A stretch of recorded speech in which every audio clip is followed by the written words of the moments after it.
What is interesting is when you look at the polling evidence, the people who want change and support these policies are less likely to be comfortably off in London and the South East. The Lord Ashcroft poll shows very clearly those who want to see lower taxes and smaller government and who are tougher on welfare tend to live in less affluent areas. Many of those are people who started voting Conservative in 2019. And in addition to that, there are some of the policies I advocate that just don't have very much public support at all, such as cutting the top tax rate, building more homes, getting rid of process when building infrastructure projects. But frankly, we need to find a way of doing these things. Otherwise, we're not going to get the prosperity and the opportunity that people want. And we can see the policies I advocate working right now in places like Texas, Florida, and the Czech Republic. Even Germany is now cutting corporate taxes and reducing regulation. If the situation was urgent last year, it's even more urgent now. The UK is in a serious and precarious position, and there is a real risk of a downward spiral.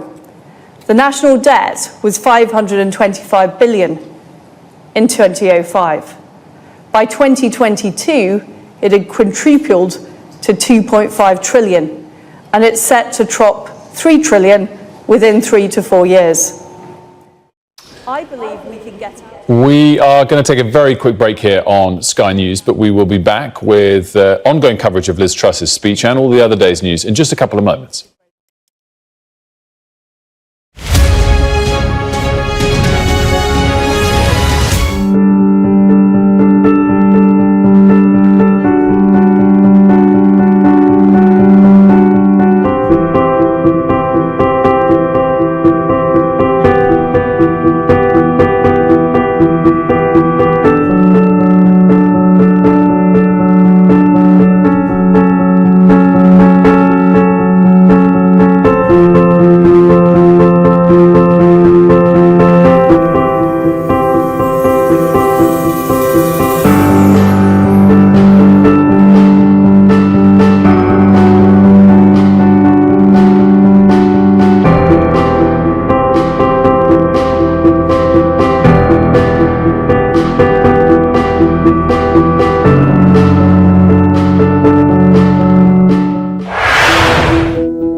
tougher work requirements. It means raising the retirement age further. And as a party, we have to deal with the difficult issue of the increasing cost of pensions. The current trajectory is not sustainable. We need more competition and less corporatism in key sectors of the economy, like energy and finance. I favour a single utilities regulator to get rid of the balkanisation and capture that we've seen under organisations like Ofwat and Ofgem. The government needs to divest its shares in banks and withdraw from micromanagement in sectors like transport. And in the energy sector, we need to get on with fracking and abolish the windfall tax. In the housing market, there should be tax breaks in return for having new developments and homes in your area, a much simpler zoning process and speeded up infrastructure projects. That's what the original investment zones I proposed were about. We should diverge properly from the EU so we can increase competitiveness in areas like financial services. And finally, we should, as many other Western countries are already doing, delay implementing net zero commitments, such as the ban on new petrol and diesel vehicles from 2030. Other environmental regulations, which are hiking the cost of living, like enforcing the replacement of gas and oil boilers, should also be abandoned. Ladies and gentlemen, in conclusion, there is a growing consensus that we need to grow. But although people will the ends, they don't necessarily will the means. In order to grow, we need to change. And that starts with acknowledging that we have a problem. It means abandoning the stale economic consensus. It means politicians doing the right thing, even if it's unpopular. This will not be easy, but it will be worth doing. With determination to turn things around, we can make Britain grow again. Thank you.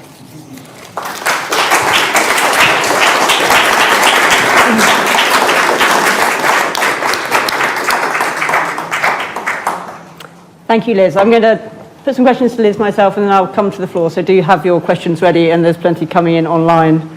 Unsurprisingly, I want to use my prerogative as chair to ask you about some core IFG themes. I know that there'll be plenty of economic discussion coming from the audience. As I know you know, the IFG's mission is to think about how government can work most effectively, whatever government's in power and whatever their policies are that they're pursuing. So it was really interesting for me to hear your reflections on how you went about trying to bring in your policies last year. I think the fact of your reflections on how fast you felt you had to move and the impact that that had is good evidence to illustrate something that the IFG often talks about, which is the way in which policy is made is important, is determinative of its success. I did want to pick up on one of your economic themes for today, which is what you've said about spending cuts, which was very interesting and fleshed out, really, some of what you've been able to say before in that space. And I had a look at the Ashcroft poll that you cited in your speech, which also you said, also found that 3% of people, 3% of 2019 Conservative voters as well, thought that public services had got better over the last 10 years. And Ashcroft himself said, few voters conclude that the answer is for the state to do less.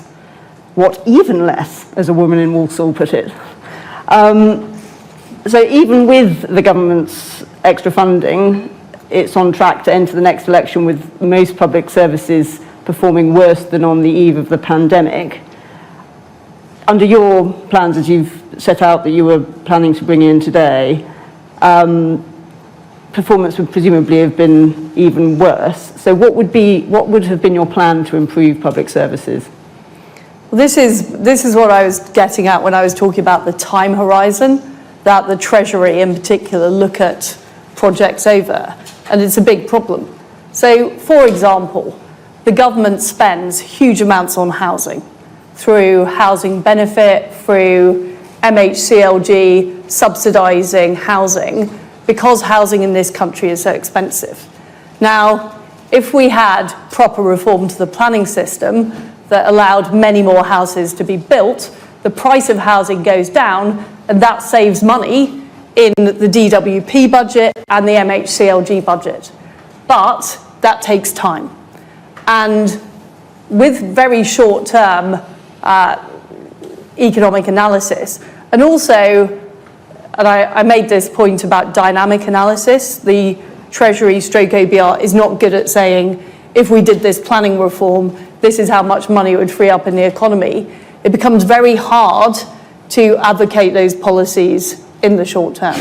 So this is why I'm talking about laying out a 10-year programme to say, here are the changes we're going to make to housing and planning so that we can build 1 million homes, next to stations in the London Greenbelt, which is perfectly possible, and therefore this will save us this much money in DWP and this much money in MHCLG. I mean, what the public want is better services and cheaper housing and cheaper childcare and lower energy bills.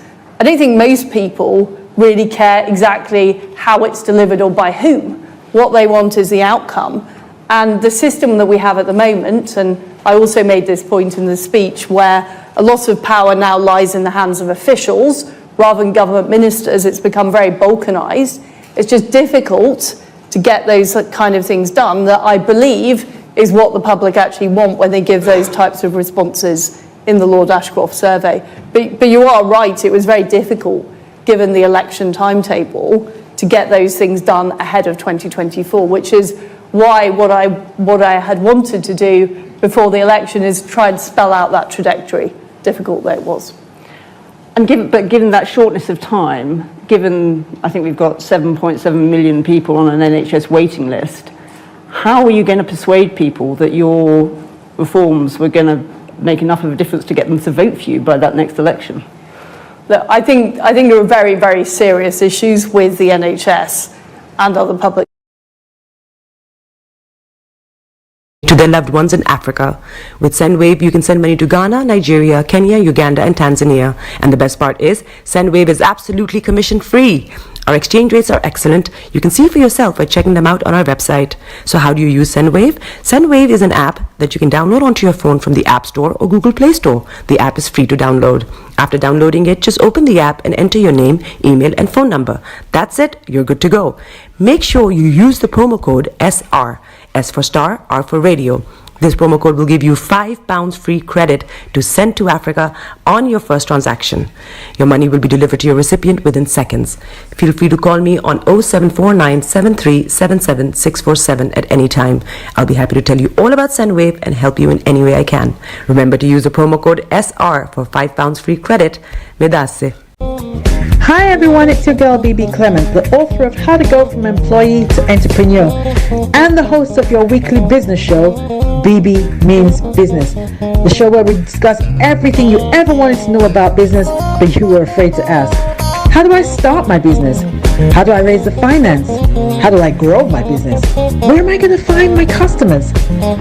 Join me every Tuesday at 1:30 p.m. on Starr Radio UK to get all the information and tips that you need to become a successful entrepreneur and become financially free. Remember, don't let life dictate to you. Rather, put your signature on life.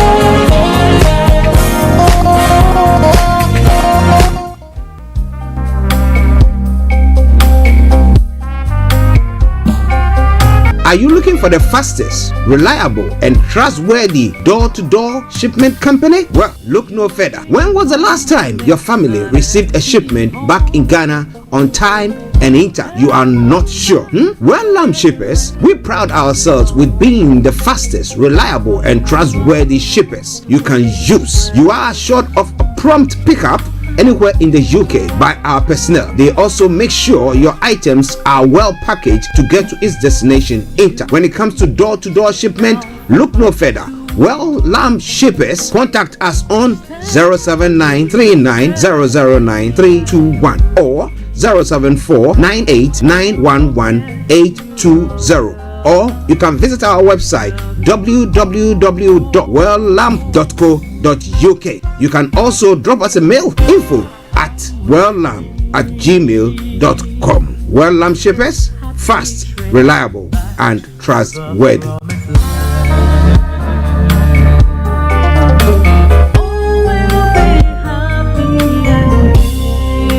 Hi there. Are you dreaming of owning your own house in Ghana?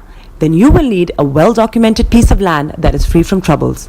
I highly recommend My Africa Property for any size of land that you will need.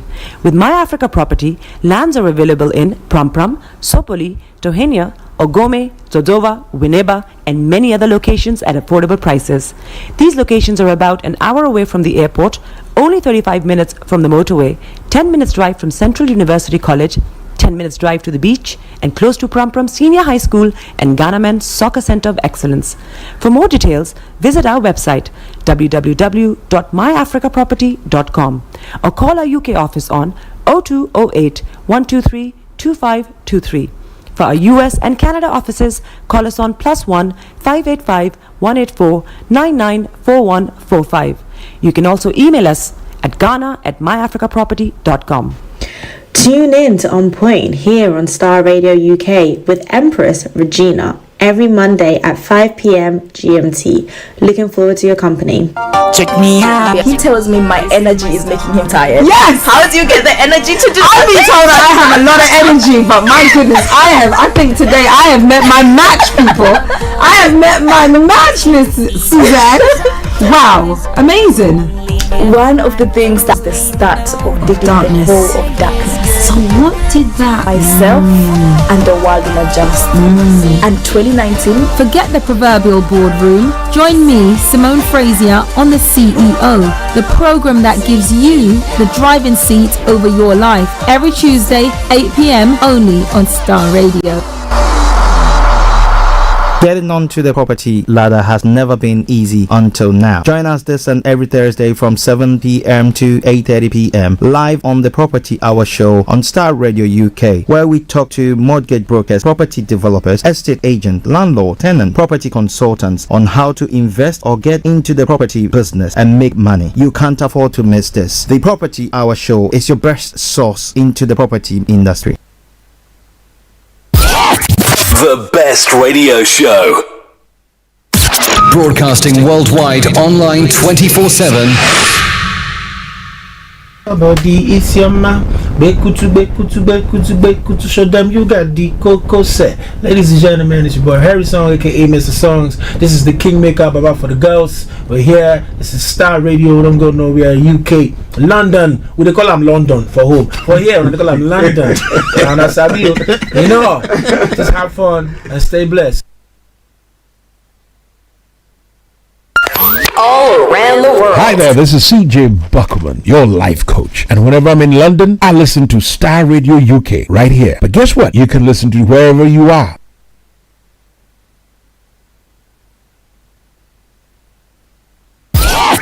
The best radio show. Broadcasting worldwide, online 24/7. All around the world. In your car. At work. At home. On your smartphone. This is Starr Radio UK. Are you ready to turn it up? 10, 9, 8, 7, 6, 5, 4, 3, 2, 1. Birds flying high, you know how I feel. Sun in the sky, you know how I feel. Breeze drifting on by, you know how I feel. It's a new dawn, it's a new day, it's a new life for me. And I'm feeling good. Hey there, this is Archie, and it is Starr Radio UK and the morning show.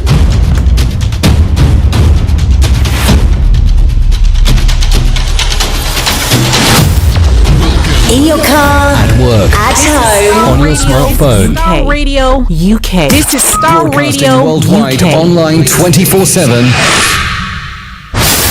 Welcome.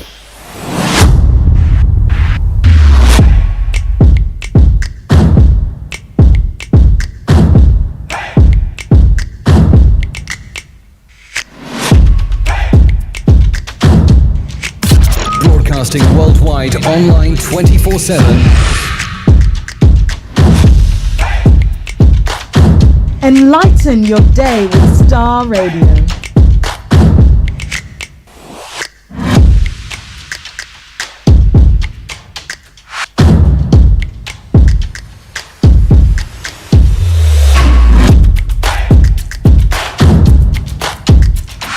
Star Radio.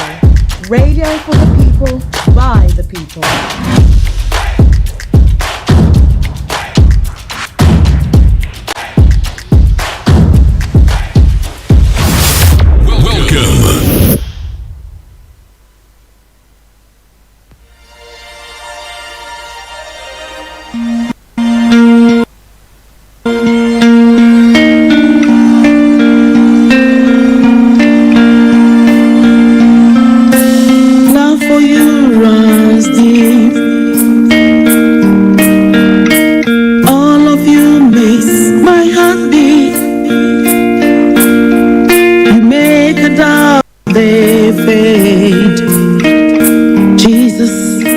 That's what makes you great.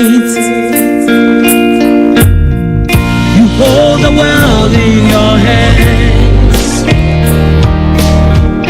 The hand that made me who I am. Okay, let me say massive good morning, good afternoon, good evening, good dawn to you wherever you might be on planet Earth, and those of you on other planets as well. We want to salute each and every one of you and welcome you to the Monday edition of the morning show. Today is the 18th day of September, the year 2023, with the time now 10:45 from the House of London. This is Star Radio UK, your favorite African and Caribbean radio station in London. Of course, I remain yours sincerely, the one and only. This is the morning show with Archie. Let me say a special good morning to my able producer, Mr. Francis Gaye, and Mr. Olayemi Koiki, my co-presenter. We will be missing in action today. Yeah, due to some errands that he needs to be seeing to this morning. Very, very important for the programs that we do. So he's not going to be with us, and so is Linda Palian as well. So this morning is going to be me and you, or you and I, whichever is appropriate. But let me say good morning to Anthony Adedeji Aziz. Good morning. Shamsuddin, good morning to you. Olakunle, good morning. Bishop Adeshina, good morning to you. Pastor Emmanuel Chidi, Pastor Mo, good morning. Moyiwa, good morning. And Maxwell, I hope you are all doing very, very well. Rachel, I hope you are doing good as well. Let me put it this way. You're welcome to the Star Radio UK morning show. Okay, all protocol observed. Let me say morning to my brother all the way in Aberdeen, Felix. I hope you are doing very, very well. Kojodi, good morning to you. Mr. Malik Dramani Mahama, I salute you, and every one of you who's tuning in across the globe listening to us. Susan, good morning goes to Mr. Dave West as well, and to your lovely wife Jenny. I hope you're all doing very, very well. Okay, let's crack on. Olaoluwa Guntala says, good morning to you, Serachi. Nice to see you. And just say, Mr. Lolo. Okay. Hey. Okay, Mr. Lolo, all the way from Kent. Good morning. Same for now, yesterday. All right then, so let's move on. Let me say morning to my money man himself, all the way in Kent as well, the Kentish. Right, so let's move on. I'm going to bring you the quote of the day. The weather forecast will follow suit, then the travel update as well. We'll move on from there to have a look at some of the stories making the rounds across the globe. At 11 o'clock, I bring you all that is happening with the updates from Nigeria. Since I'm not going to have Mr. Olayemi Koiki with me, if you are in Nigeria listening to us from there and you have any news that is making the rounds, you can be the correspondent for this morning. Just post it there, and I promise you one thing for sure, I'm going to acknowledge you. No, Dave West, the app is not up and working yet, not yet. Okie dokie do. Yes, after that we'll continue to have a look at some of the other stories making the rounds in other parts of the world. At 12 o'clock, the lines are open for you to add your voice to the discussions, and at 12:30, we'll bring the curtains down for the end of the program. So in Nigeria, that's what's going to happen today. There is lots happening from across the globe, from archaeology to zoology, from Accra to Zanzibar. It's making the headlines. I promise you one thing for sure. I'm gonna touch it. All of you. So welcome. Share the broadcast with your friends and loved ones and invite them to like our pages. You make a Okay. Now, on the quote for the day, it says, whether a situation is personal or business related, you need certain standards and values you believe in, which you can rely upon when everything around you is not going well. So, what are the standards and values that you believe in? Do you have any at all? Okay. Let's crack on then.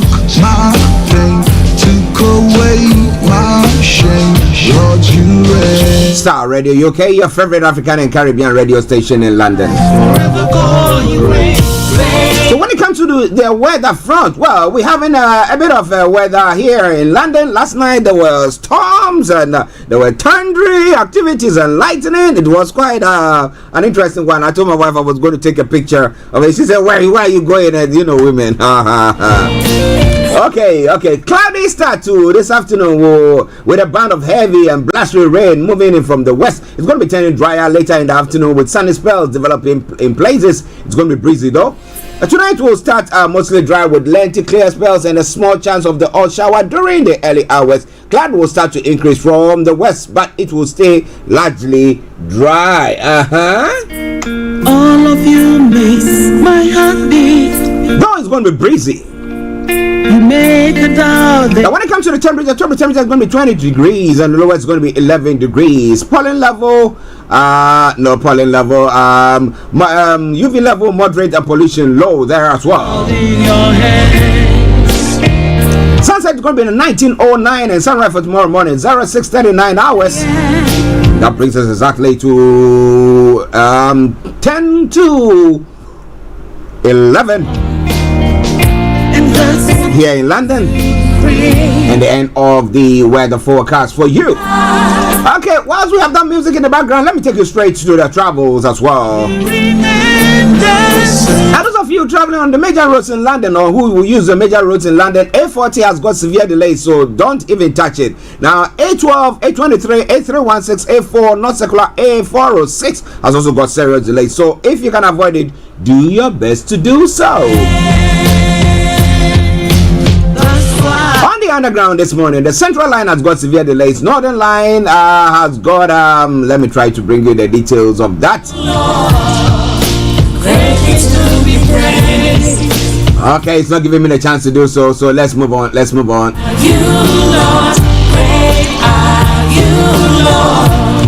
Okay, so on the river bus this morning, I can tell you assuredly good service throughout there. The London cable car as well has got a good service there as well. Which now takes us straight to the final segment of the travel update. That's the National Rail. And what have I got for you on the National Rail this morning? The Northern Rail has got minor delays. ScotRail, Southwestern Railway, Southern and Thames Link have all got minor delays. That aside, all the others, good service there. So that is where I will say it once again. Say it loud. Good morning, good afternoon, good evening, good dawn to you wherever you might be on planet Earth. Enjoy your commute for today. But you know what? Continue to keep those eyes on the roads.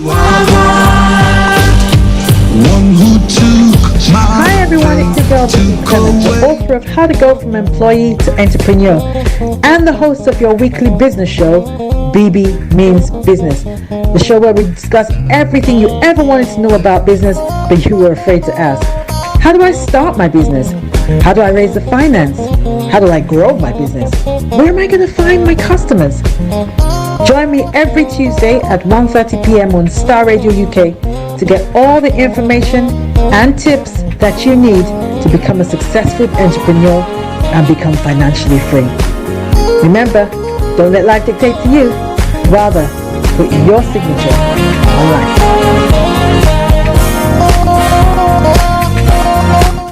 Welcome back to the program. It is Starr Radio UK. It is your favorite African and Caribbean radio station in London. Everywhere you go, Afrobeat reggae dancehall taking over. Everywhere you go, Afrobeat reggae dancehall taking over. Yo, what's up, people? This is a boy Raskin Bobo One. Tune in every day, every night at the Star Radio UK with the big man them Archie. When I say Orta, you say fire. Okay, welcome back to the program. Let me say morning to Vadi, and to every one of you in the building as well. I hope you're all doing very, very, very well this morning. So let's crack on. 7 minutes to the top of the hour. And what are we doing? What is the news that is making the rounds wherever you might find yourself this morning? So let's crack on. Let's crack on. Let's crack on. Well, when it comes to the story that we're going to be looking at in Nigeria, Atiko's aide accuses Tinubu of propaganda with 15 media aides, and Ministers apologizes for comments over alleged sexual harassment. So we're going to be bringing you all those details of those stories. What is going on in there? Now, CJN inaugurates new A Court Justice in September 20th.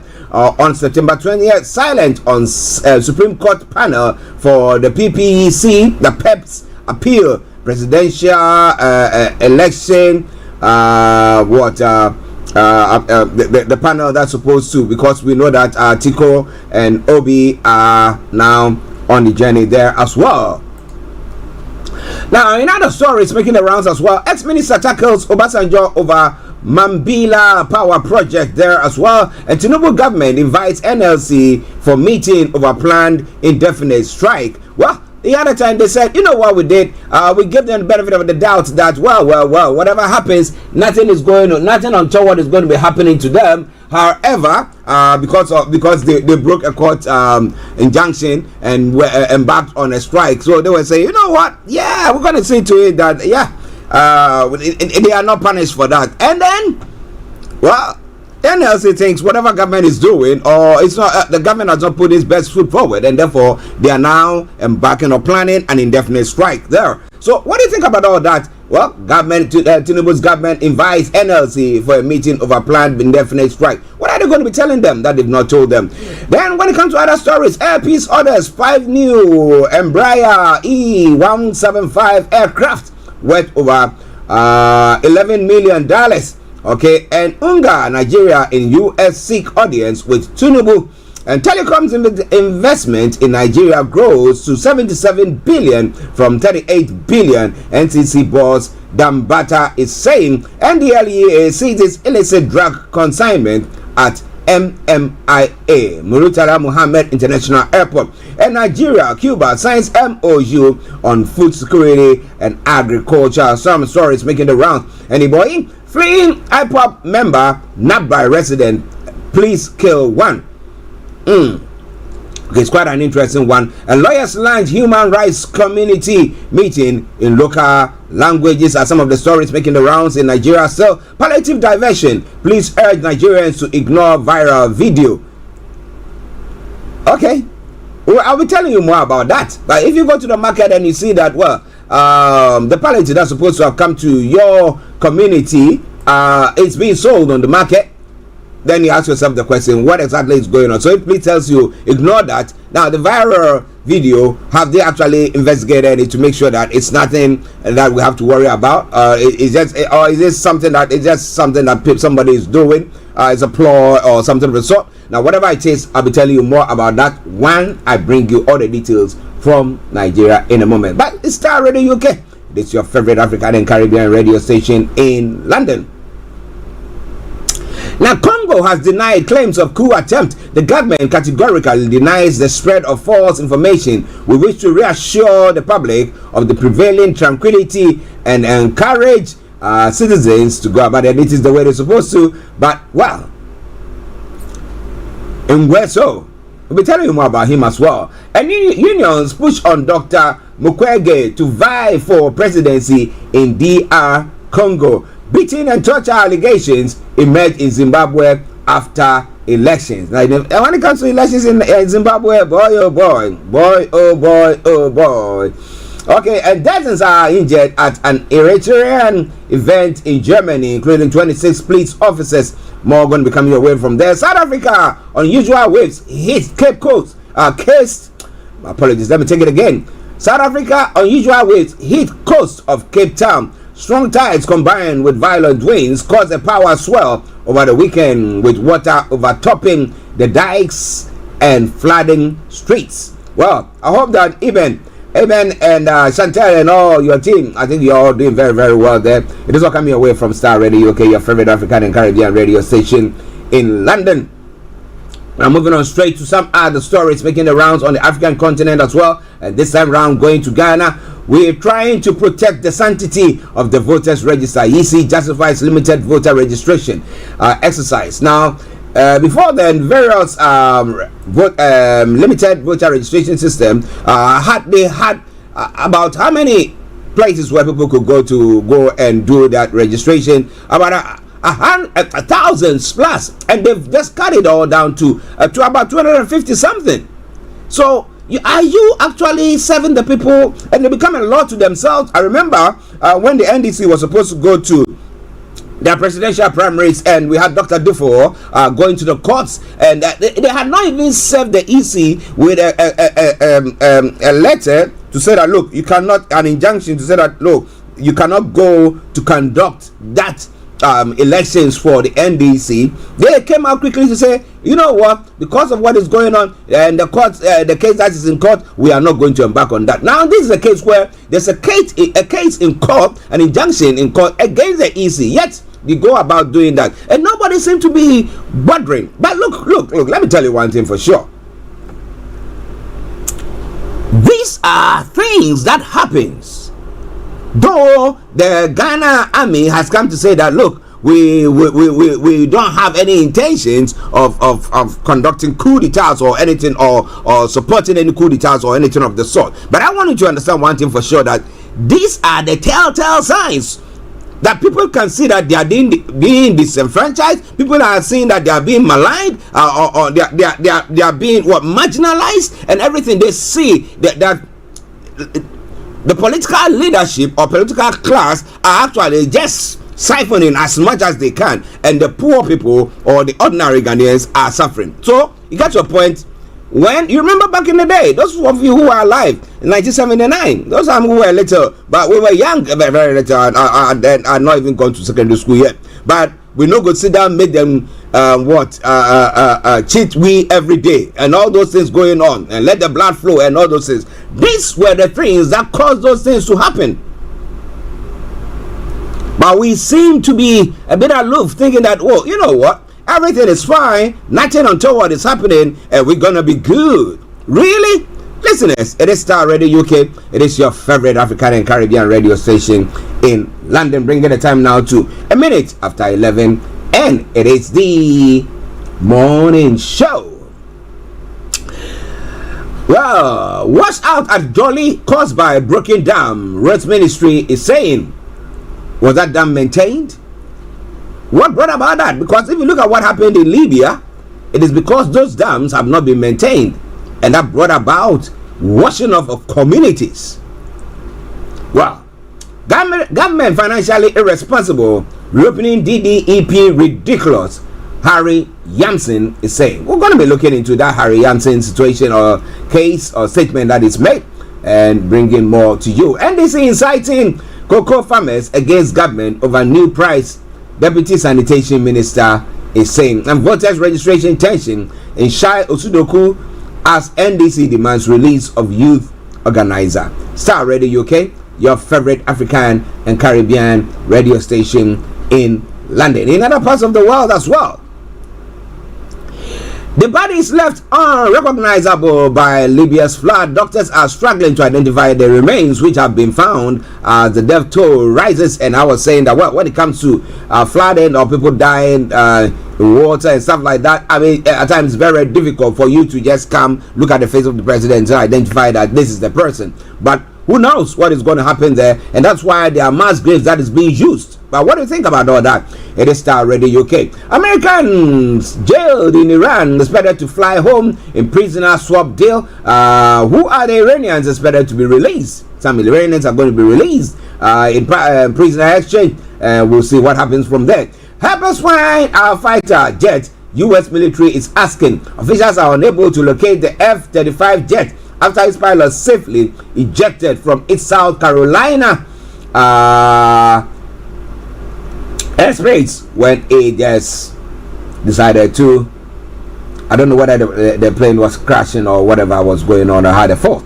Now, landmark Sudan skyscraper engulfed in flames, dark smokes rises from the cone-shaped tower as government offices come under attack. To what end? They will fight and destroy everything that people have sweat. You taking the taxes of them to build, destroy them, and make them homeless and all that stuff that seems to be happening. But listeners, it's quite an interesting one. It is Star Radio UK. It is your favorite African and Caribbean radio station in London. A uniformed group of activists is targeting foreigners in South Africa. And it says rare access to Operation Dodurula, South Africa's prominent anti-migrant movement. We'll be telling you more about all this in a moment as we continue with the stories making the rounds across the globe. China sends top envoy to Russia for security talks, and an officer who left woman in a car hit by a train avoid jail. Well. One tried to say somebody who was in the mid wanted to commit suicide or whatever and ended up losing their lives. They had this around. An officer decided, you know what, I'm not going to be. You stay there. You'll be hit by the train. Stay there, and then let's see. I don't want to risk my life for you. But well, listen, it's quite interesting when they call you into that office or you enroll in such office. What do you do? Okay, yeah. Moving on.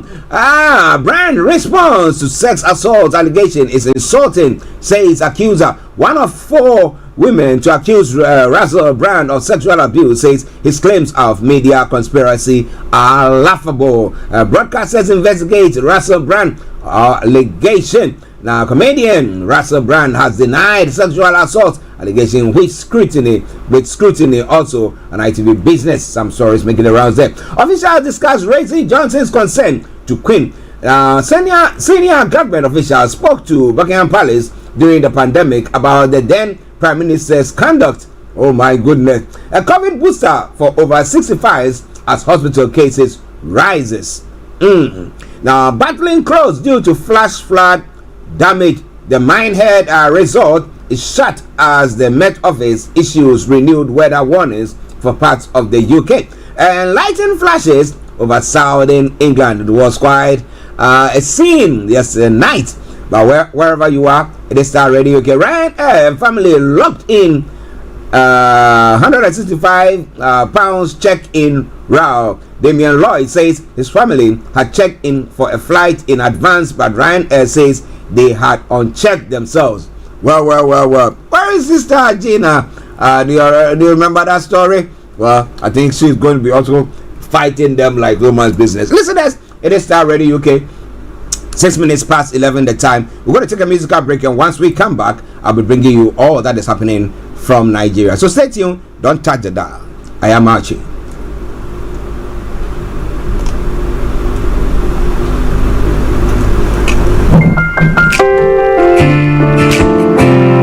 Alright.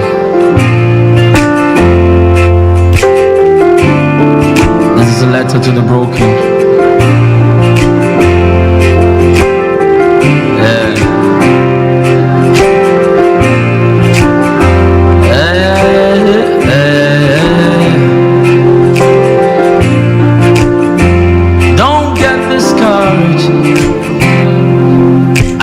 Fighting all the demons in your life that have wreaked heavy carnage. Don't be dismayed. I know you think that your dreams and everything that you hope for seem to be late.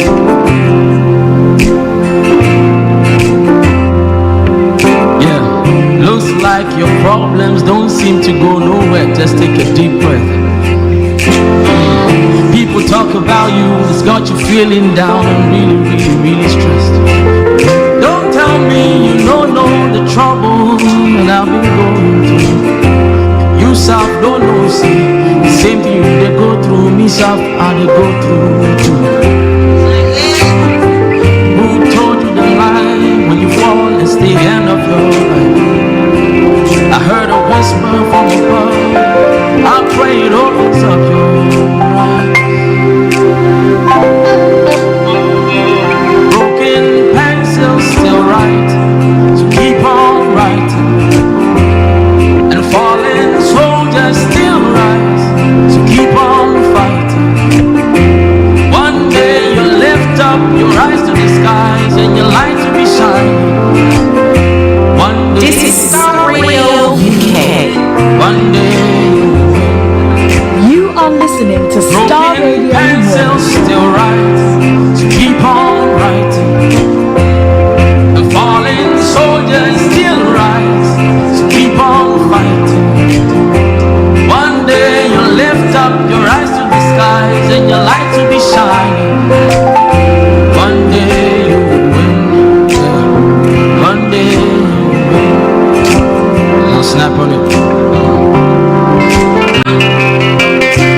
this life is not fair.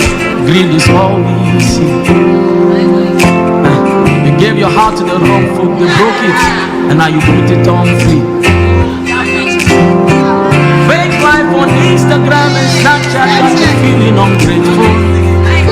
My sister, if you could see the real them, you know you are being a great fool.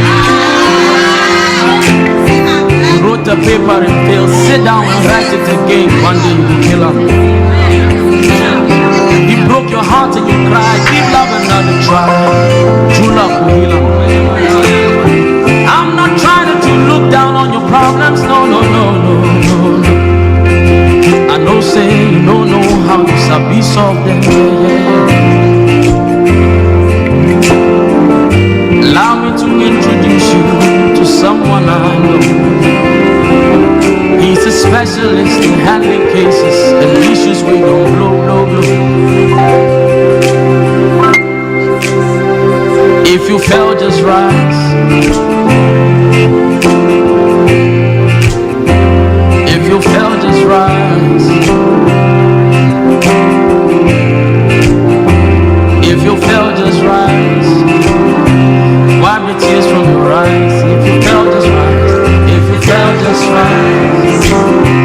Wipe the tears from your eyes. You are listening to Starr Radio Show.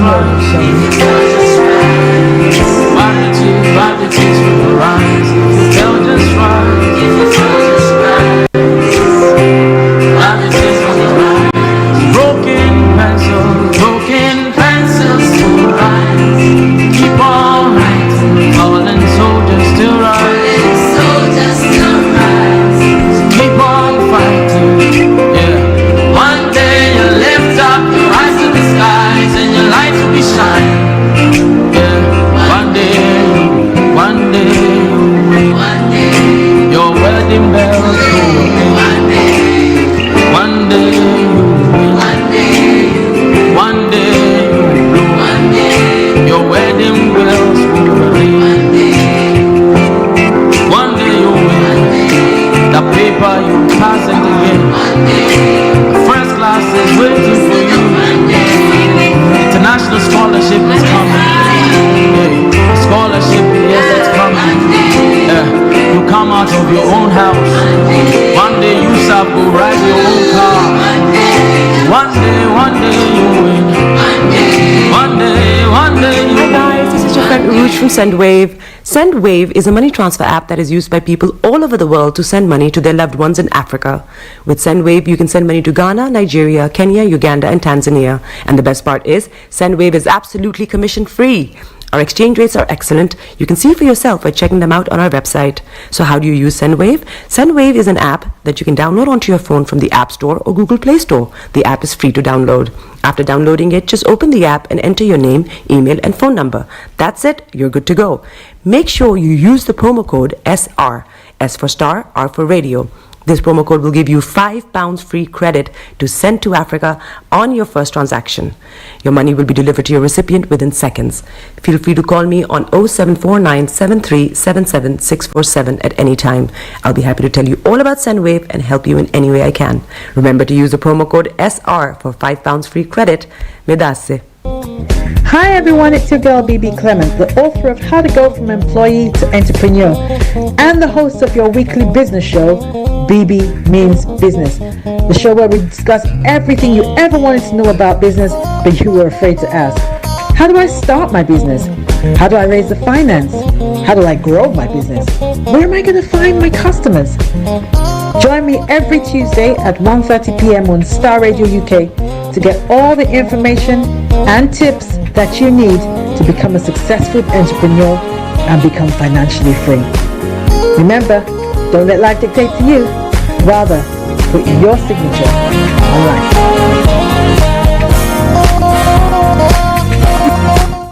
Reggae dancehall taking over, Everywhere you go, Afrobeat reggae dancehall taking over, Yo, what's up, people? This is a boy Raskin Bobo One. Tune in every day, every night at the Starr Radio UK with the big man them Archie. When I say Orta, you say fire. Welcome back to the program Starr Radio UK, your favorite African and Caribbean radio station in London. Bringing the time now to 14 minutes past the top of the hour, and now I bring you updates from Nigeria. Okay, so straight on. Some of the stories that is making the round. Now, Tinubu planning to deploy propaganda as state policy. That's what Atiku is saying. We know Atiku, the presidential candidate for the People's Democratic Party, is embarking on his way to the.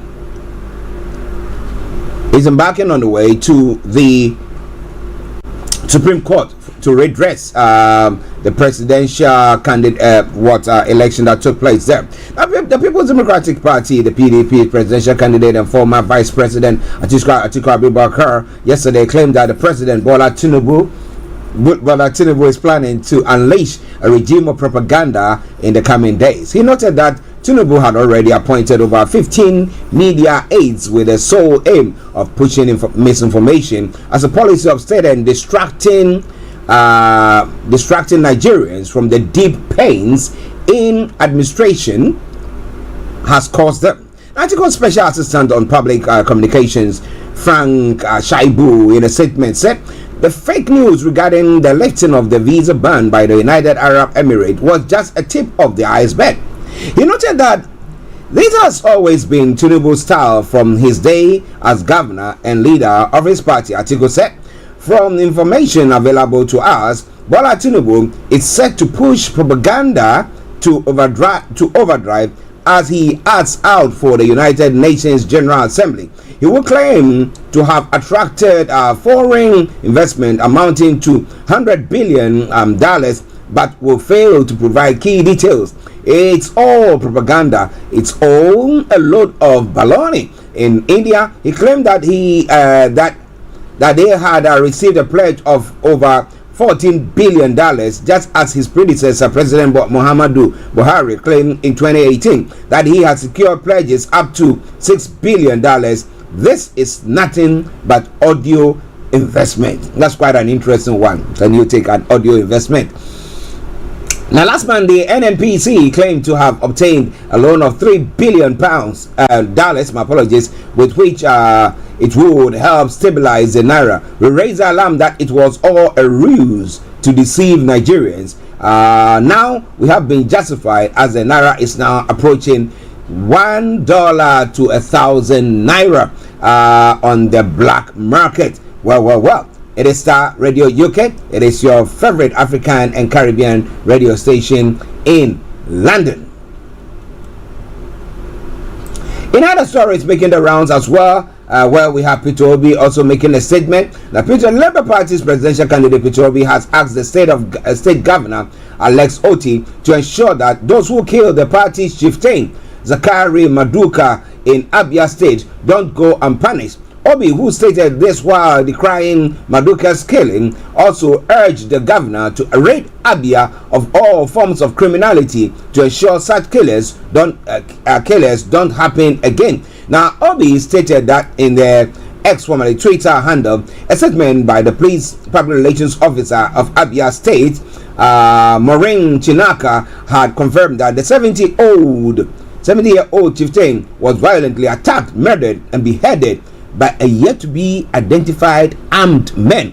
Now, reacting, however, Obi said, I have been away to Bangladesh for an international engagement, only to arrive home this morning to receive with shock and pain the very sad and ugly news of the beheading of Labour Party chieftain in Abia State, Zakari Maduka.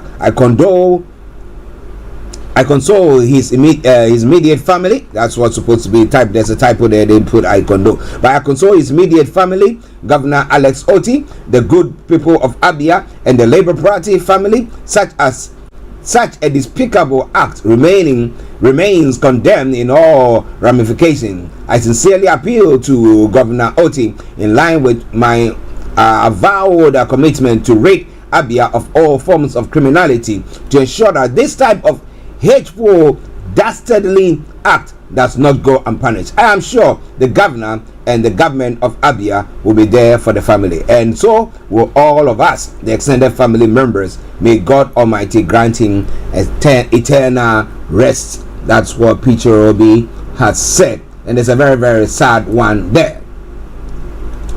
But a minister has apologized for comments over alleged sexual harassment. The Minister of Women's Affairs, Uju Kennedy Ohanine, has apologized to all parties offended by her comments following a leaked audio conversation credited to her over an alleged sexual harassment case at the University of Calabar.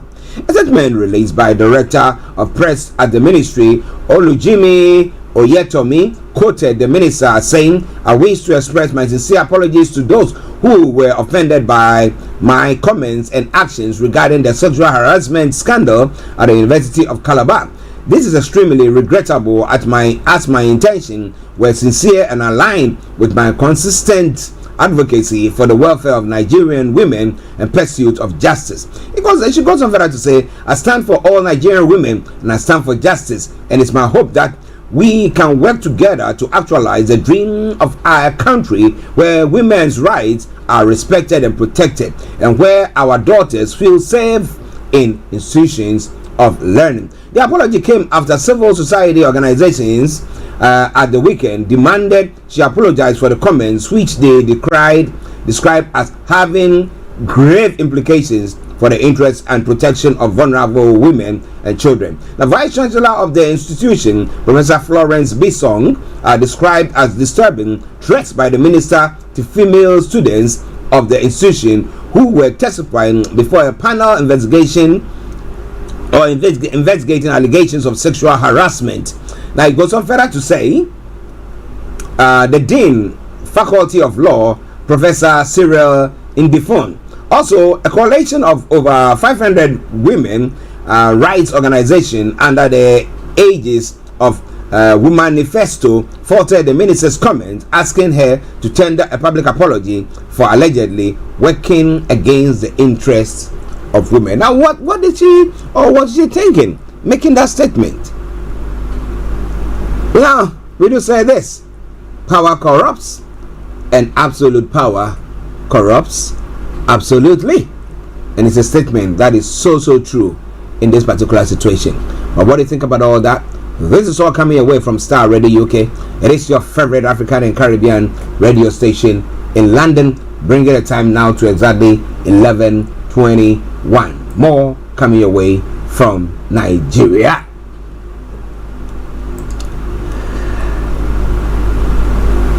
Chief Justice of Nigeria, Justice Olakayode Ariwola, will on Wednesday, September 20, administer oath of office on newly appointed justices of the Court of Appeal.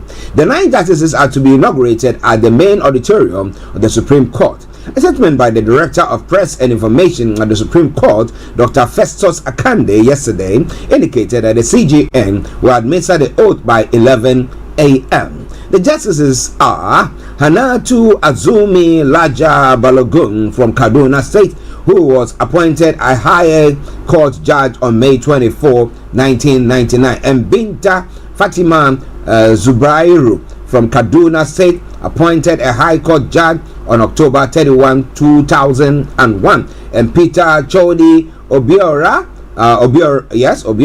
from Anambra State, who was also sworn in as High Court Judge in January 17, 2005. Ekonefreti Abang from Akwa Ibom State, who was also appointed a High Court Judge on June 22, 2009. Asmau Musa Manum Menoma from Federal Capital Territory, appointed High Court Judge on February 1, 2013. Latif Adebayo Ganiyu from Oyo State, who became High Court Judge on June 26, 2014, and Jane Esiana-Wan Iyang from Cross River, who was also sworn in as High Court Judge on February 12, 2015. The rest are Hadiza Rabiu Shagari from Sokoto State, who was elevated to the High Court bench on February 12, 2015, and Paul Ahmed Bazi from Borno State, appointed to the High Court on July 14, 2017. Meanwhile,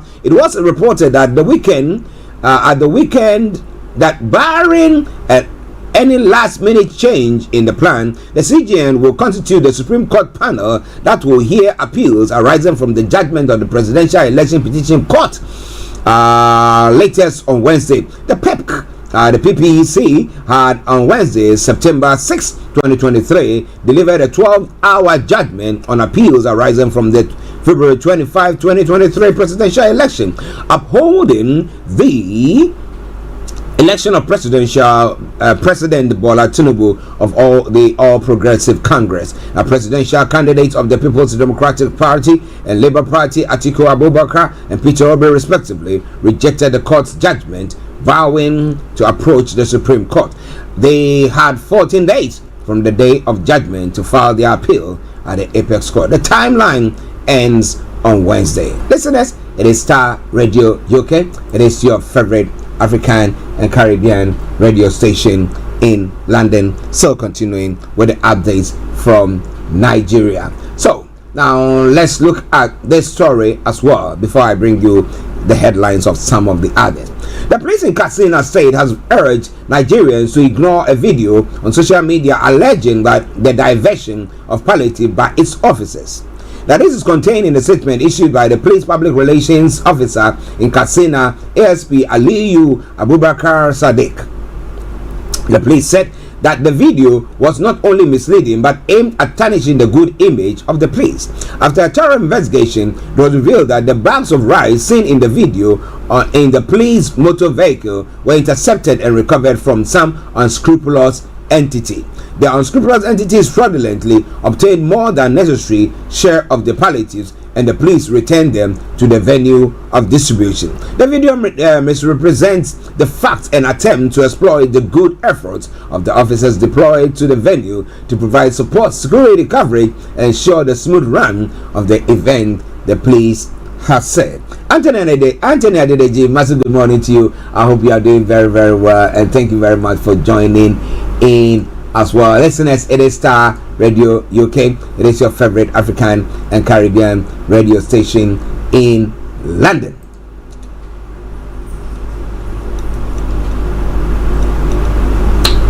Tinubu's government has invited NLC for meeting over planned indefinite strike. It's one of the stories making the rounds. Now, President Bola Tinubu's government has again invited the Nigerian Labour Congress for another meeting over his planned indefinite strike. Now, Labour Minister Simon Lalong announced this in a statement. Mr. Lalong had on September 4 invited NLC and Trade Union Congress for a meeting to avert the earlier two-day nationwide warning strike. Only the TUC showed up for the meeting. Mr. Lalong said he had directed the Department of Trade Union Services and Industrial Relations to convene the meeting with the leadership of the NLC on Monday. He said it was important for the unions to sit with the government to resolve all pending matters to avert further economic disruption. The administration of President Bola Tinubu will always engage the organized labor and response to its concerns after due consultation and negotiations. This is in order to guarantee industrial harmony, which is critical to the attainment of the renewed hope agenda, Mr. Lalong said. Also, the NLC National Executive Council had on September 1 in a communique threatened to embark on an indefinite strike within 21 days of the issuance of the communique. So if 21 days from then, that is going to be the 22nd of September. The NLC and the TUC are demanding wage awards, implementation of palliatives, tax exemptions and allowances to public sector workers, and a review of the minimum wage. Although the federal government committed to restructuring the framework for engagement with organized labor on palliatives, the 8-week time frame set for the conclusion of the process expired in August with no actions whatever. Well, listeners, this is all Star Radio UK. It is your favorite African and Caribbean radio station in London. Bringing the time now to 11:38. Star, your favorite African and Caribbean radio station in London. Okay, one more story and then we take a break, and then I'll be coming back to you with all that is happening in other parts of the world as well. I was looking for one other story, but it seemed to have eluded me. Boy, oh boy. Let's see. Okay. Okay, in a Boeing state. It's quite an interesting story or development there. The people's war against the indigenous people of Biafra has reached a fever pitch in the southeast. In a Boeing state, some residents of the Ishelu local government area chased down a fleeing IPOB member and captured him. Similarly, one IPOB member was killed during a joint operation of the police, DSS, and the army in another local government in the Boeing state. Now, the Boeing State Police Command has confirmed the arrest of an indigenous people of Biafra member in the Ishelu local government area. According to Onome Noakpoyeya, the police command spokesperson revealed that the IPOB was nabbed by residents while trying to flee the community.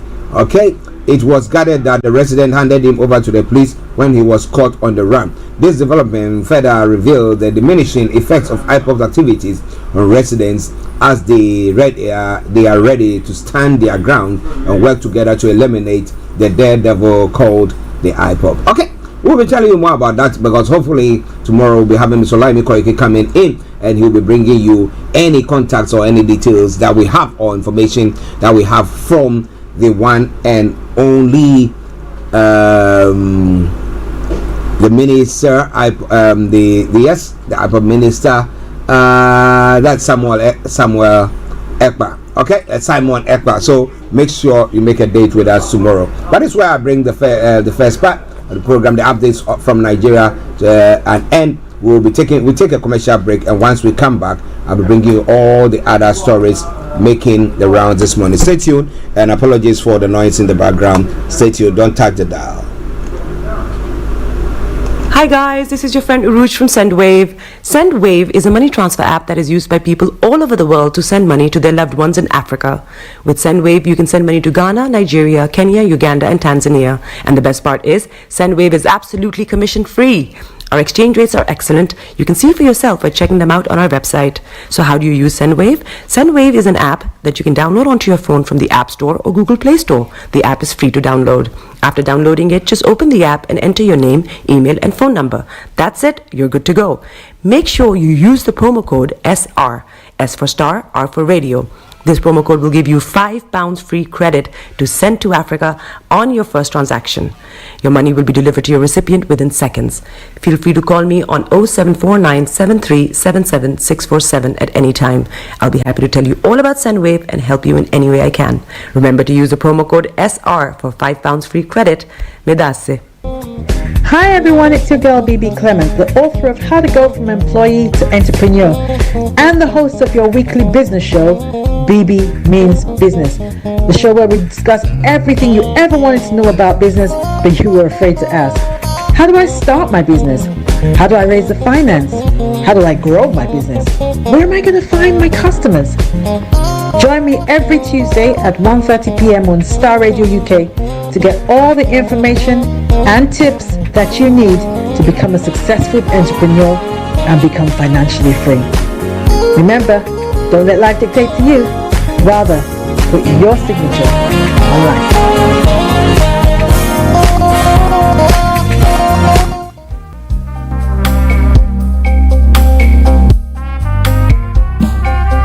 Are you looking for the fastest, reliable, and trustworthy door-to-door shipment company? Well, look no further. When was the last time your family received a shipment back in Ghana on time and in time? You are not sure?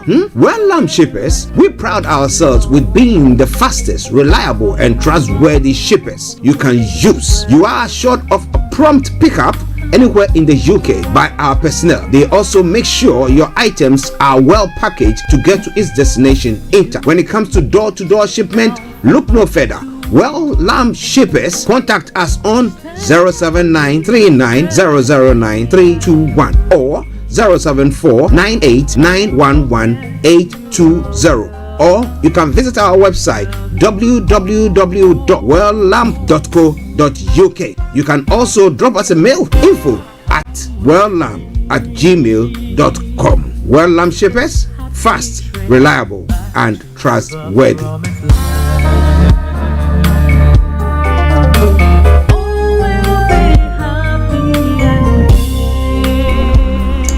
Okay, welcome back to the program. It is Starr Radio UK, your favorite African and Caribbean radio station in London. Now bringing the time now to 11:34 from the hearts of London, and it is the Monday edition of the morning show. So let's move on. Let's look at some of the other stories making the rounds on the African continent. But feel free if you want to post any of your comments on our broadcast, any of the platforms that we are broadcasting on, feel free to do so. And I promise you one thing for sure, I'm gonna touch on it. You got that. All right then. So now let's move on to some other parts of Africa. Now, Liberia's opposition leader Bukai opens bid to beat President Weah. Now that's going to be quite an interesting one.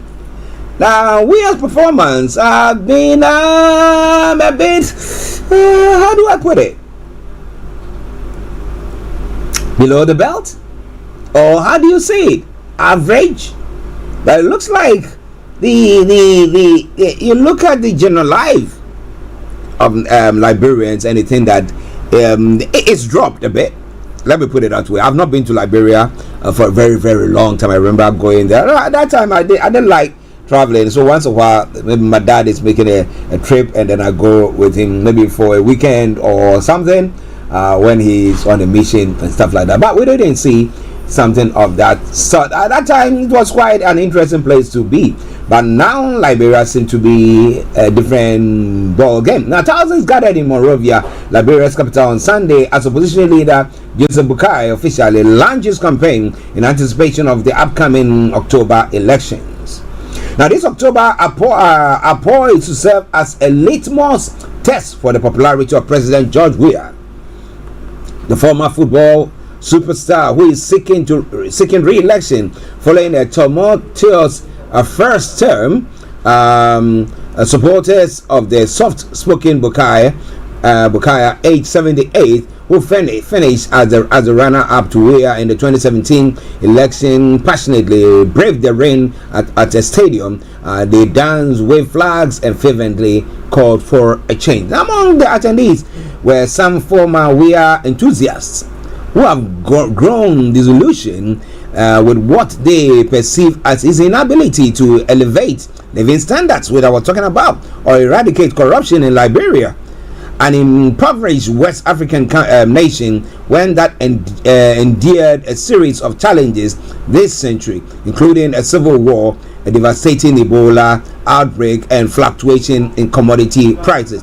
Now, we had hoped that President Weah would deliver on his promises of change, but alas, we've seen nothing of the sort. Remarked the businesswoman Martha Gold. We yearn for a better future. But so what do you think is going to happen on that front? Listen, Starr Radio UK. Now, last year, the United States imposed sanctions on 3 officials, including Weah's Chief of Staff, Nathaniel McGill, for corruption allegations, including the alleged misappropriation of state assets. Weah promptly dismissed these officials, who vehemently denied any wrongdoing. In 2018, a Liberian court issued arrest warrant for over 30 former central bank officials in connection with the disappearance of $104 million. An accounting error regarding fuel supplies in state-run tanks left Liberia facing a gasoline shortage in 2020, causing widespread panic at fuel stations. Nonetheless, the question remains whether Joseph Bukai and his Unity Party can reverse the tide. President Weah continues to enjoy popularity across significant parts of the country, and the economy experienced nearly 5% growth last year, primarily driven by advances in agriculture and mining, as reported by the World Bank. Well, do you think that puts a bit of winning the sails of President Weah come October? That's just next month. Yeah? Let's see what happens on that front. But listeners, it is Starr Radio UK. We're bringing you all that you need to know from there as well. Starr, the favorite African and Caribbean radio station in London. Now, when it comes to Congo as well, The Congo-Brazzaville government has refuted recent claims of a coup attempt against President Denis Nguesso, who had held office for an uninterrupted 39 years. Now, these allegations surface on social media, suggesting an orchestrated effort by the military to remove the 79-year-old from power. President Nguesso was at the time of these rumors in New York, participating in the 78th session of the United Nations General Assembly. In response to these allegations, for Information Minister Thierry Mogala took to X, that's formerly Twitter, on Sunday to unequivocally dismiss this, stating the government categorically denies the spread of false information. We wish to reassure the public of the prevailing tranquility and encourage everyone to carry on with their daily activities calmly. The government's official website also published a statement reaffirming its rejection of any reports concerning any attempted coup d'etat. Now, recent months have seen a surge in coup d'etats across the African continent, with the most recent occurrence taking place in neighboring Gabon, where military forces assumed control in August. Now, Denis Nguesso ascended to the presidency of the oil-rich Central African nation through a military coup in 1979, though he experienced a temporary setback in 1992 when he lost Congo's initial multi-party election. He later reclaimed power in 1997 following a period of civil conflict. Well, so he's back for good. You know, I like his hairstyle, where, you know, like mine, where I go to the barbers. The barber is like cutting this bit, you know, shaving that bit off. Now he's just grown it like that, so it looks like Steven Seagal's, yeah. And he's dyed it as well, and with a bit of a, let me put it, a bleached face makes him look like Steven Seagal, who has tanned his skin. What about that? He's a strong man. Well. It is all coming away from Starr Radio UK. It is your favorite African and Caribbean radio station in London. 11:41 the time.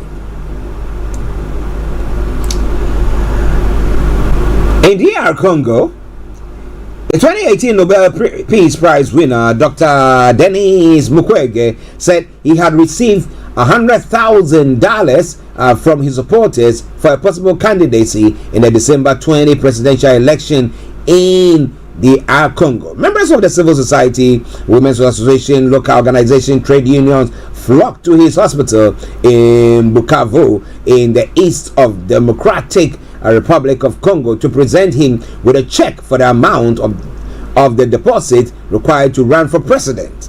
For almost 30 years, the region has been plagued by armed groups, violence, mass rape, and genital mutilations. Now, the 68-year-old Denis Mukwege, who won the Nobel Peace Prize for his work on behalf of women who have been raped, has not confirmed whether he will stand as a candidate or not. One of the most outspoken critics of President Felix Tshisekedi's regime, Dr. Mukwege, once again vilified the head of state's diplomacy, criticizing him in particular for having called on East African armies to confront the war on terror. The single-round presidential election is scheduled for December 20. Tshisekedi, who had been president since January 2019, is running for a second 5-year term. Possible candidates have until October 8 to register. The political climate is tense, with 3 months to go to the polls. Prosecutions and arrests of opposition members and journalists are multiplying across the country. At least 3 journalists have been arrested or detained in recent days. Give a dog a bad name, and then so that's how they deal with their opponents. Just arrest them, just stop them, shut them up, and then you'll be able to win your elections there. You wouldn't have anybody critiquing. It's quite an interesting one, right?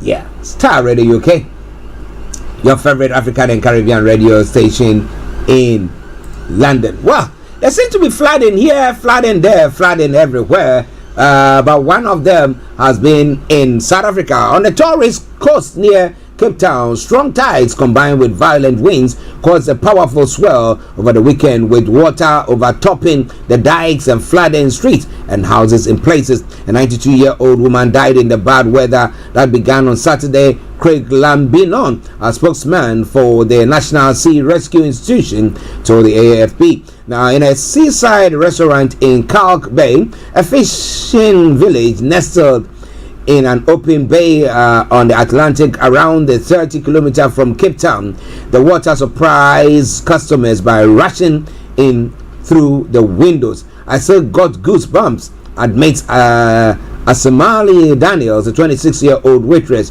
cloth in hand. She takes a break after spending most of Sunday morning mopping up the floor. On the pier, a handful of curious onlookers watch excitedly as the rollers break against the lighthouse. You have to see this with your own eyes at least once in a lifetime, enthusiast 44-year-old Yuri Ray also said there. A rising tide with an above average coefficient can cause large waves. Lelohonolo Tobela, a forecaster at the South African Meteorological Institute, also said there. But listeners, it's All Star Radio UK. It is your favorite African and Caribbean radio station in London, making the rounds on the African continent. All right.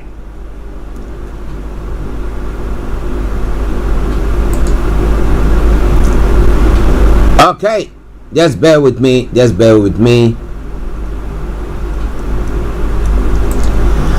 Well, the African migrants who have encamped at in Tunisia, Sfax Center has been expelled. Now, some 500 migrants from sub-Saharan Africa were evicted on Sunday by Tunisian security forces from the square in the center of Sfax, central eastern Tunisia, after being driven from their homes at the beginning of July, an NGO said on Sunday. According to the NGOs, the migrants were dispersed in small groups towards rural areas and other towns. Now, since Saturday, the authorities have been conducting a vast security campaign against illegal migrants, most of whom come from sub-Saharan Africa. They announced the arrest of nearly 200 sub-Saharan migrants who were preparing to make illegal crossing to European shores. Now, following a speech on illegal immigration by President Kais Saied in February, hundreds of sub-Saharan migrants lost their jobs and homes in Tunisia. Attacks were recorded, and several thousands had to be repatriated by their embassies. At the beginning of July, hundreds more were chased out of the town of Sfax and expelled by the Tunisian security forces, in particular towards a desert border area with Libya, where at least 27 died and 73 are missing. Now, we know that those are not places that, but again, so when we have our leaders sitting there thinking that everything is cool and they can go about their duties and then they think that, well, you know, our people are enjoying, and you see things like this, then we have to wake up from our slumber. Okay, it is Star Radio UK. One more from South Africa there as well.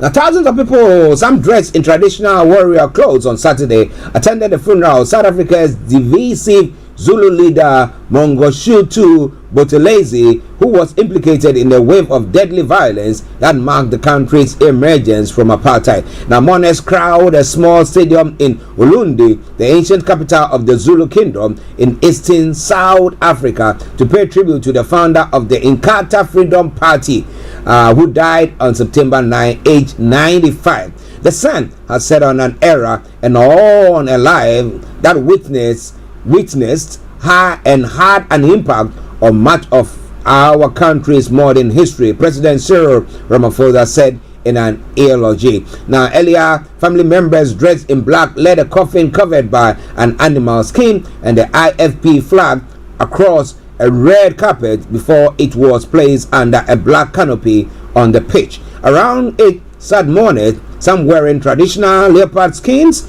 and holding spears and shields made from the cow hides, others in white IFP t-shirts bearing a portrait of the late leader. He treated all of us Zulus as one person. That is why I am here, said Bonga Makoba 31, who said he drove 150 kilometers, that's 90 miles, and slept in his car to attend the service. I just respect him and I want him to rest in peace. Now, during the ceremony, which started in the morning and continued well into the afternoon, the IFP Women's Brigade chanted, "He has led us this far" in Zulu, while other mourners paid tribute to Shenge, as Buthelezi was known after his clan name. Now, guests sitting under white marquees opposite an altar included some former President Jacob Zuma and Thabo Mbeki. Buthelezi was also a rival of Ramaphosa and his former boss Nelson Mandela, as the pair led negotiations to end white rule in South Africa. For years, he was locked in a bitter rivalry with the ruling African National Congress. The party had been in political homes until he broke away to form the Inkatha movement in 1975. Born of a royal blood, he was to some the embodiment of a proud and feisty Zulu spirit, while to others he often acted as a warlord. As the premier of the independent homeland of KwaZulu, a political creation of the apartheid government, Buthelezi was often regarded as an ally of the racist regime. He was dogged by allegations of collaboration with the white government to fuel violence and derail the ANC's liberation struggle, a claim he furiously denied. Violence between Inkatha supporters and the rival liberation group claimed about 12,000 lives as unrest between ANC and IFP escalated in the run-up to democratic elections in 1994. Ramaphosa conceded he and Buthelezi did not always agree, but speaking of the violence, said it was not the day to point fingers and cast blame. Now, South Africa might be a vastly differently placed today, but Buthelezi not taking an 11th hour decision to participate in the vote, Ramaphosa said. He was later appointed Home Affairs Minister in the National Unity Government led by Mandela. Admired as a charismatic speaker, Buthelezi went on to become one of the country's longest serving lawmakers, widely recognizable with his slender silhouette and distinctive rectangular glasses. But while considered a cultural protector for more than 11 million Zulus, his legacy remains contested. Buthelezi epitaph should read, "Chief apartheid collaborator and mass murderer," wrote Mondi Makayanya, editor of the City Press newspaper. The Sowetan daily paper born out of liberation struggle wrote that for his supporters who worship the ground he walked on, he is held in high regard as a hero. However, he will remain a despised figure in the eyes of those who suffered brutality and violence in the hands of his party henchmen. The Prince Mogishutu Mangoshutu Buthelezi Foundation rejected such criticism as unspeakable evil and old lies. At the funeral, current IFP leader Velankozini Labiza described Buthelezi as a giant of Africa who was unjustifiably vilified for standing by his conviction. Everybody has their past, but Buthelezi, to me, he was the best. Fishkole Buthelezi, a 45, a distant relative sporting a black IFP beret who sat on the stands, also said. After the ceremony, the body was taken to for a burial in their family homestead. It is all coming your way from Starr Radio UK. It is your favorite African and Caribbean radio station in London. Well, all these ones have now passed on. So the rest, what are they actually doing? It's quite an interesting one there, isn't it?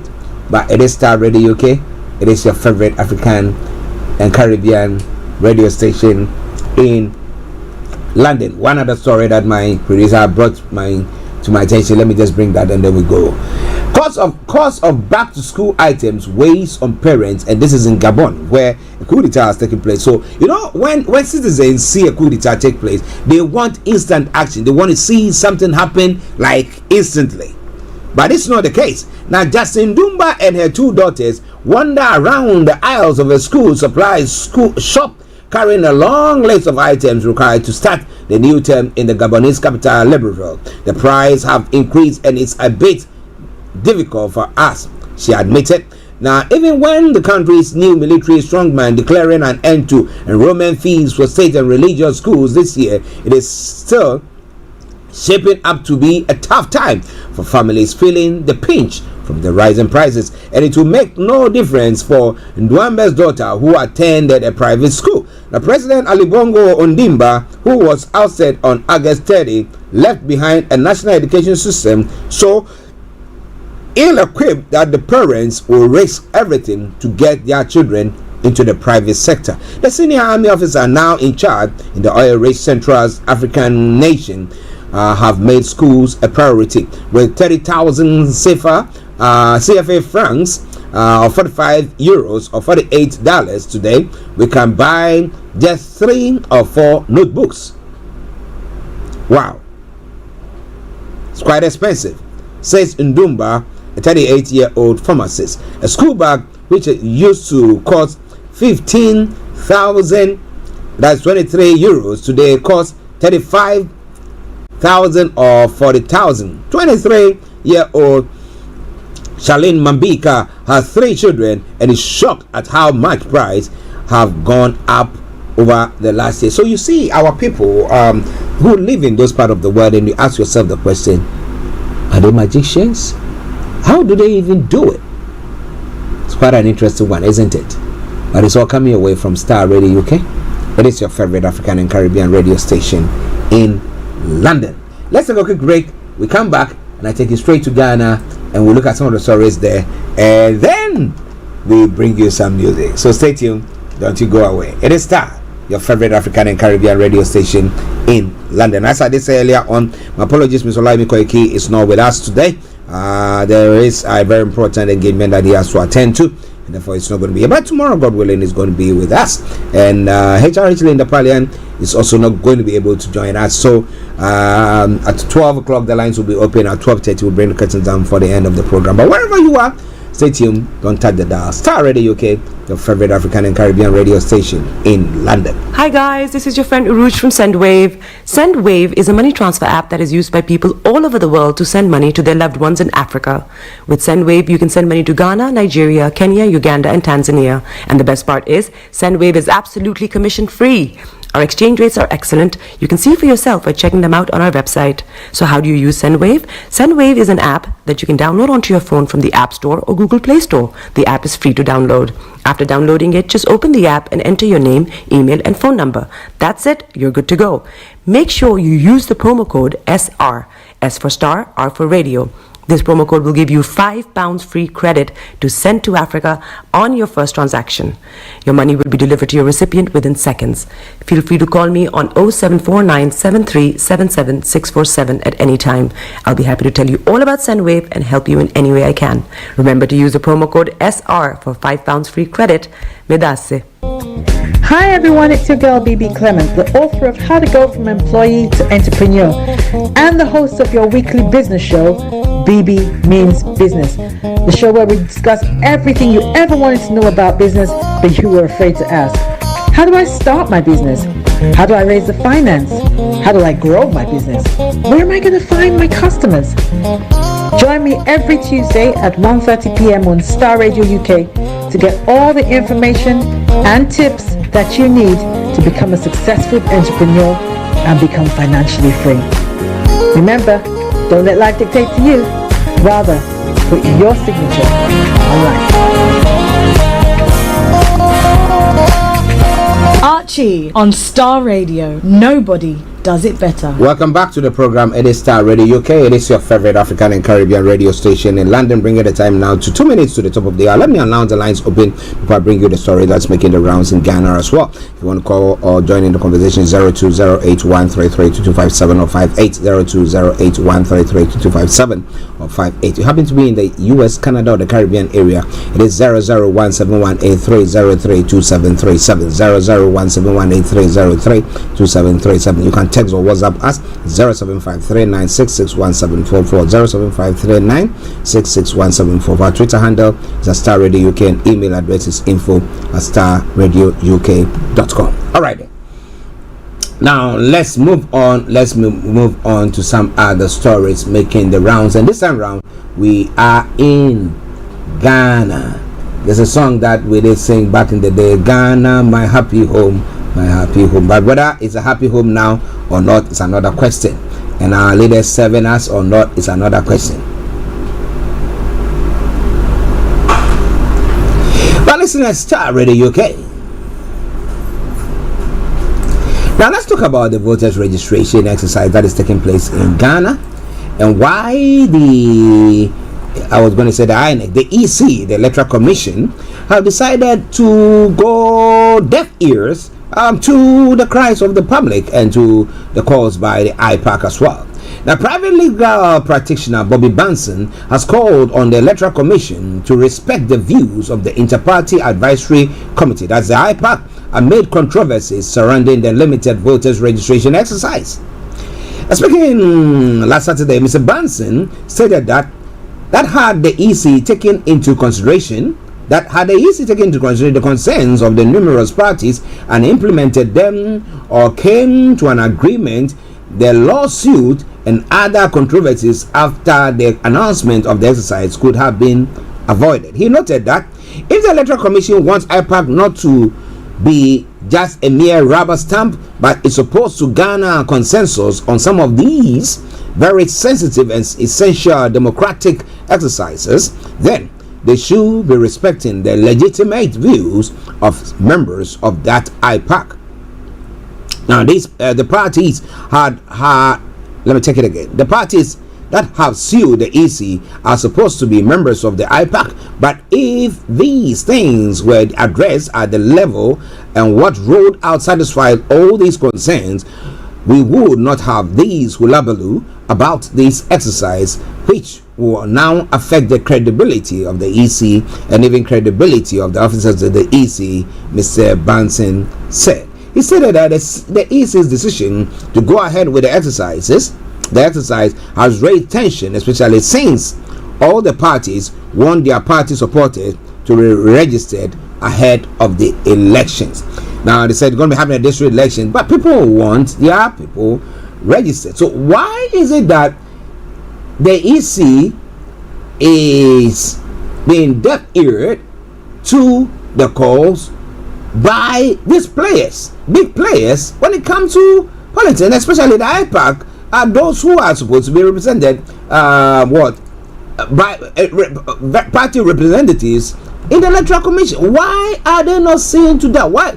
So what is the use of the IPAC at all? It needs to be dissolved. If you're going to be there, and those who are the advisory committee that's supposed to be telling you, engaging in with them, and then they will tell you we can do that, you say you don't want to know. Why should they even bother to be there at all? A lawyer and senior vice president of Imani, Kofi Bento, says the action of the Electoral Commission in the ongoing voter registration is to disenfranchise a lot of Ghanaians. According to him, the EC is constitutionally obligated to expand and execute specific programs and has the necessary resources to do so. Mr. Bento explained that any deviation from this constitutional mandate could lead to the removal of the Electoral Commission from their positions. But Mr. Bento clarified that the issue is not merely about neglecting responsibilities, but it's also about actively obstructing people's right to register. Now let me leave the case there. The reasons, sorry, we all know what every advice has fallen on the deaf ears, and they are still embarking on whatever they want to do. But this morning, some of the information that the news that was making the rounds in some of the newspapers was talking about the fact that, well, the military are saying that, look, we are not in support, we will not be in support of any coup d'etat.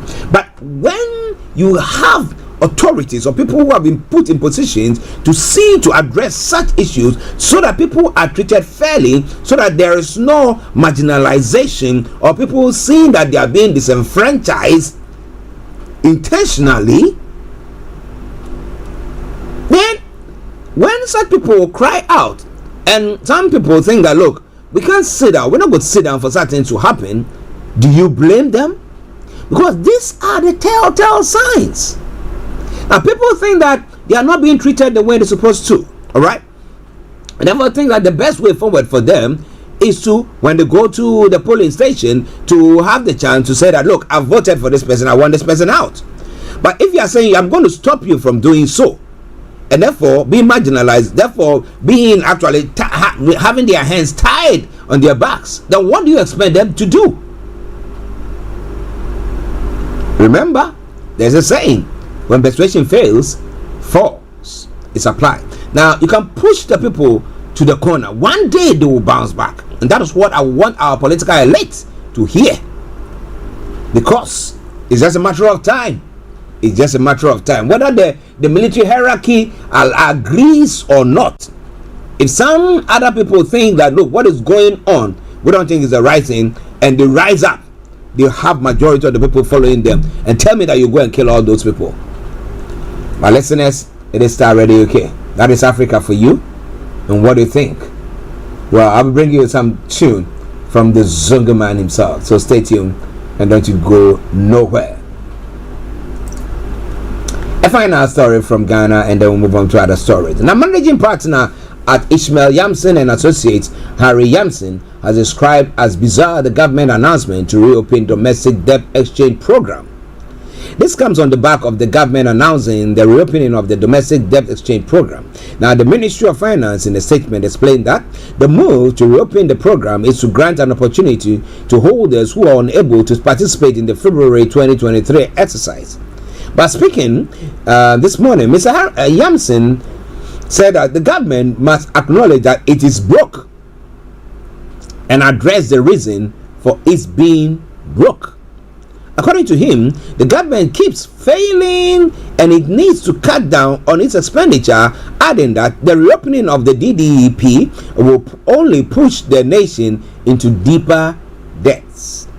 It is just a mark of government's own desperation. The government has found itself in a situation where it is offering ever higher interest rates on treasury bill. We are now paying more for the treasury bill than we were paying for the old bond. It just tells you that the government does not understand what the work is it has to actually need to do is to reduce expenditure, not to be doing back over and over, going back over and over again to the bond market and treasury bill market to borrow even larger sums of money, Mr. Yamson stated. Now it goes on further to say it has a bloated wage bill.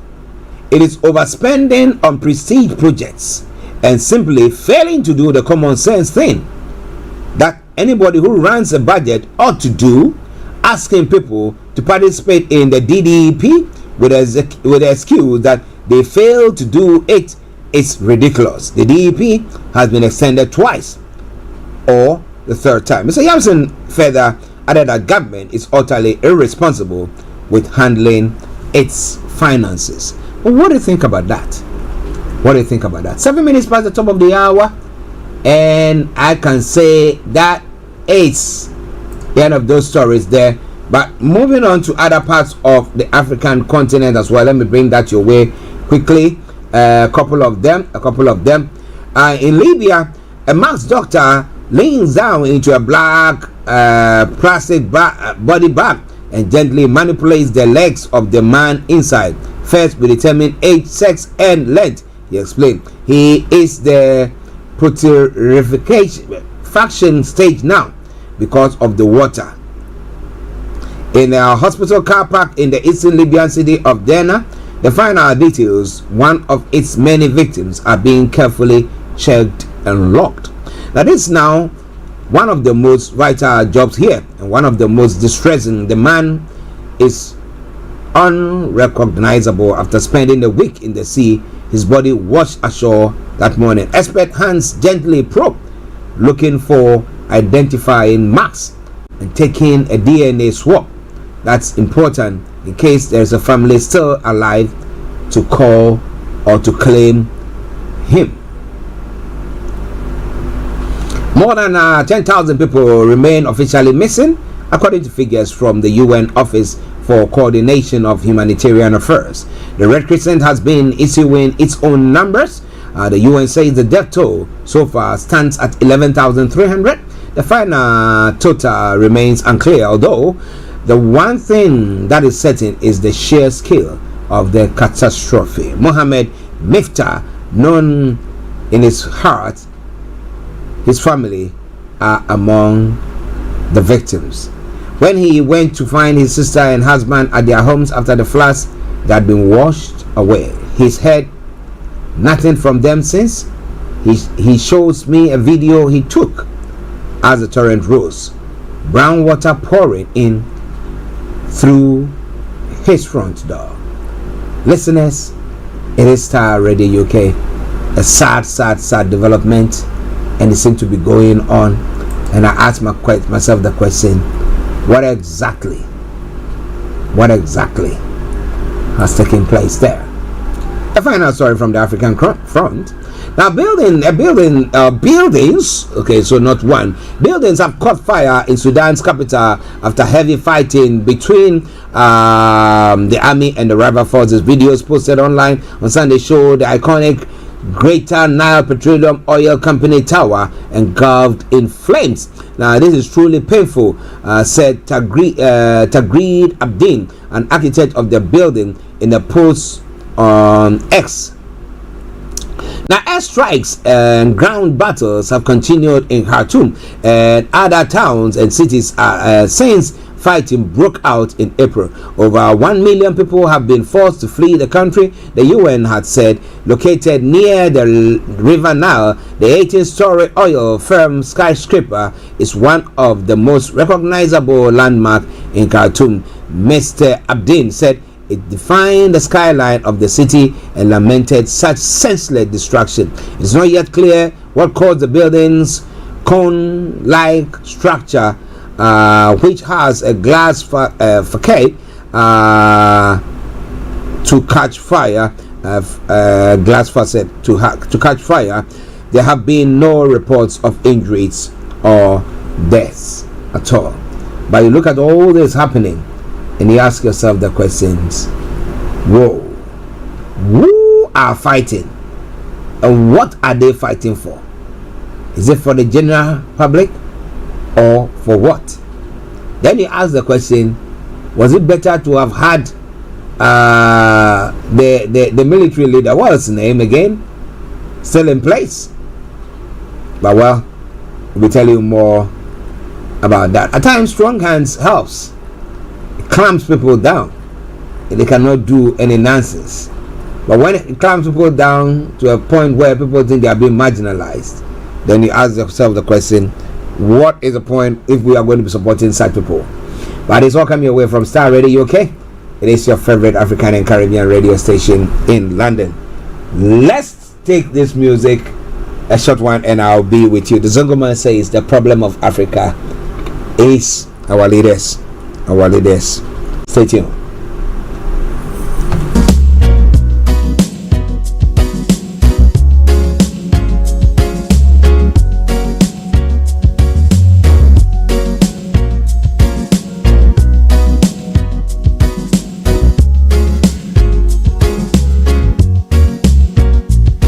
The problem of Africa is the elite.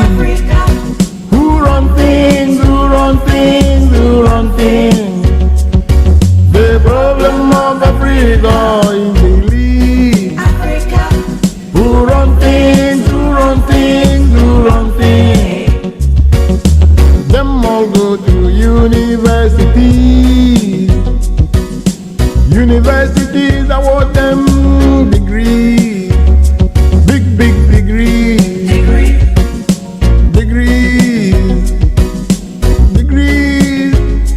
Big degrees. MSc in stealing. Bachelor of Arts, mismanagement. Masters in looting. MSc in corruption. This is Starr Radio UK. In nepotism. MSc. You are listening to Starr Radio Morning Show. Bachelor of Arts in indiscipline. embassy in embezzlement. The problem of Africa is daily. Who run things, who run things, who run things. Well, listeners in Starr Radio UK, your favorite African and Caribbean radio station in London. Don't you worry, I'll bring you the full length of that music in a moment. But we have to continue with the show. Tomorrow afternoon, exactly 1:30, BB Clement will be coming your way with BB Means Business, the show that is making the big waves. But, well, the Real Estate Summit, yes, is going to be taking place in October. Let me just quickly bring you that advert, and then we will continue with the show, because she says that, look, let people take advantage of what is happening when it comes to this project. So, well, we take a quick break and we come back. Stay tuned.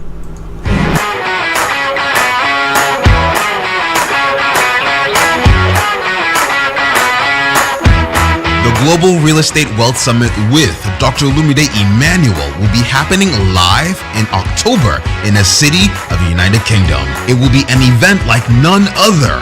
1 day, 8 speakers, 10 sessions. Date, Saturday 14th October 2023. Register now to qualify for the 30% discount offer. Visit www.olumideemmanuel.org/GrewUK to register, or call the hotlines 074-231-55486 or 020-322-30800.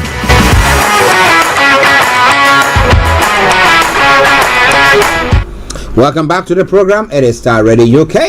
Okay, that's for your information there. Well, last week, BB Clement, they had a look at that program that's going to be coming. Some of the wonderful speakers. Dr. Olumide himself was there, and we had Bimbola Osagi, and then BB Clement himself, and they threw more light. I know that there's a 7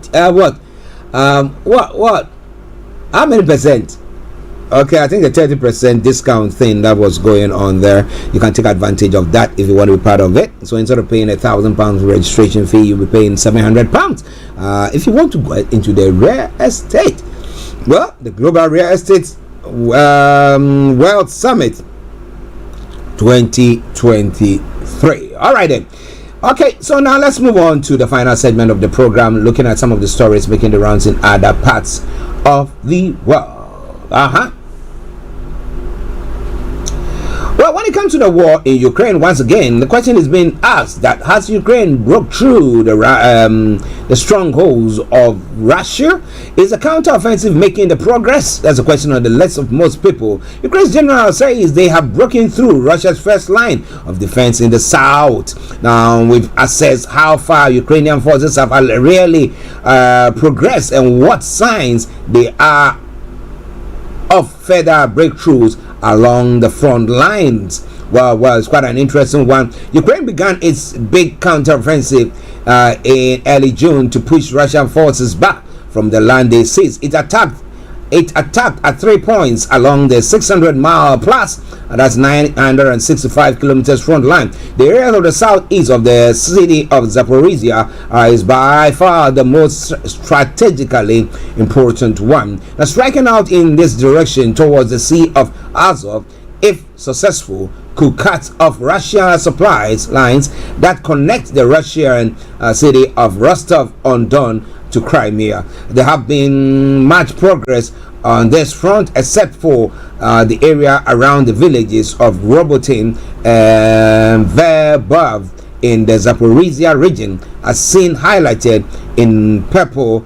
You cannot see it, but that's instruction that so there's been a bit of advancement there. But as weather is good enough, because pretty soon, well, the weather is going to be changing, and it changed the tides as well. What are they going to be doing there? Starr Radio UK, your favorite African and Caribbean radio station in London. Well, in some other stories, developments as well, China's top diplomat Wang Yi is visiting Russia for security talks as Moscow seeks continued support for its war in Ukraine. A close ally of Moscow, Beijing is accused of supporting Russia indirectly during the war, which it denies. His visit comes after Vladimir Putin's meeting with North Korea's Kim Jong-un that was thought to yield an arms deal. Russian media said Mr. Wang's trip will also lay the grounds for Mr. Putin to make a landmark visit to Beijing soon. Now, earlier this month, Mr. Putin said he expected to meet Chinese President Xi Jinping, but did not say that when. Okay, and it goes on further to say that he has not traveled abroad since the International Criminal Court issued an arrest warrant for him in March over war crimes in Ukraine. Mr. Putin last ventured onto foreign soil in December 2022 when he visited Belarus and Kyrgyzstan. Now, China's foreign ministry said Mr. Wang is in Russia for 4 days for strategic security consultation. Russia's news agency TASS, citing the Kremlin, said he would meet his Russian counterpart Sergei Lavrov, and the Ukraine war will be a key topic of their talks. But we have the Chinese leader who was saying that President Xi saying that saying that they were all for negotiating a peaceful end to this conflict. But is that true or false? Well, a fighter jet is missing, and who can find it? The U.S. military has asked for public's help to find F-35 fighter jet. The U.S. military has asked for the public help to try and locate one of its F-35 fighter jets after the pilot ejected from the aircraft. It went missing on Sunday afternoon when the pilot was flying over the southern state of South Carolina. The pilot, who has not been named, ejected and parachuted safely. He is in a stable condition in hospital. It is not yet clear what happened, but officials said the aircraft was involved in a mishap. They said they were focusing their search for the F-35B Lightning II jet around 2 lakes north of the city of Charleston. Now, based on the jet's last known location, the search for Lake Moultrie and Lake Marion are being carried out with federal aviation regulators. Now, Joint Base Charleston posted its appeal to help on X, formerly known as Twitter. Emergency response teams are still trying to locate F-35, is said. The public is asked to cooperate with military and civilian authorities as the effort continues. It encourages anyone with information that could help its recovery teams contact its operations center. It's all coming away from Starr Radio UK. It is your favorite African and Caribbean radio station in London.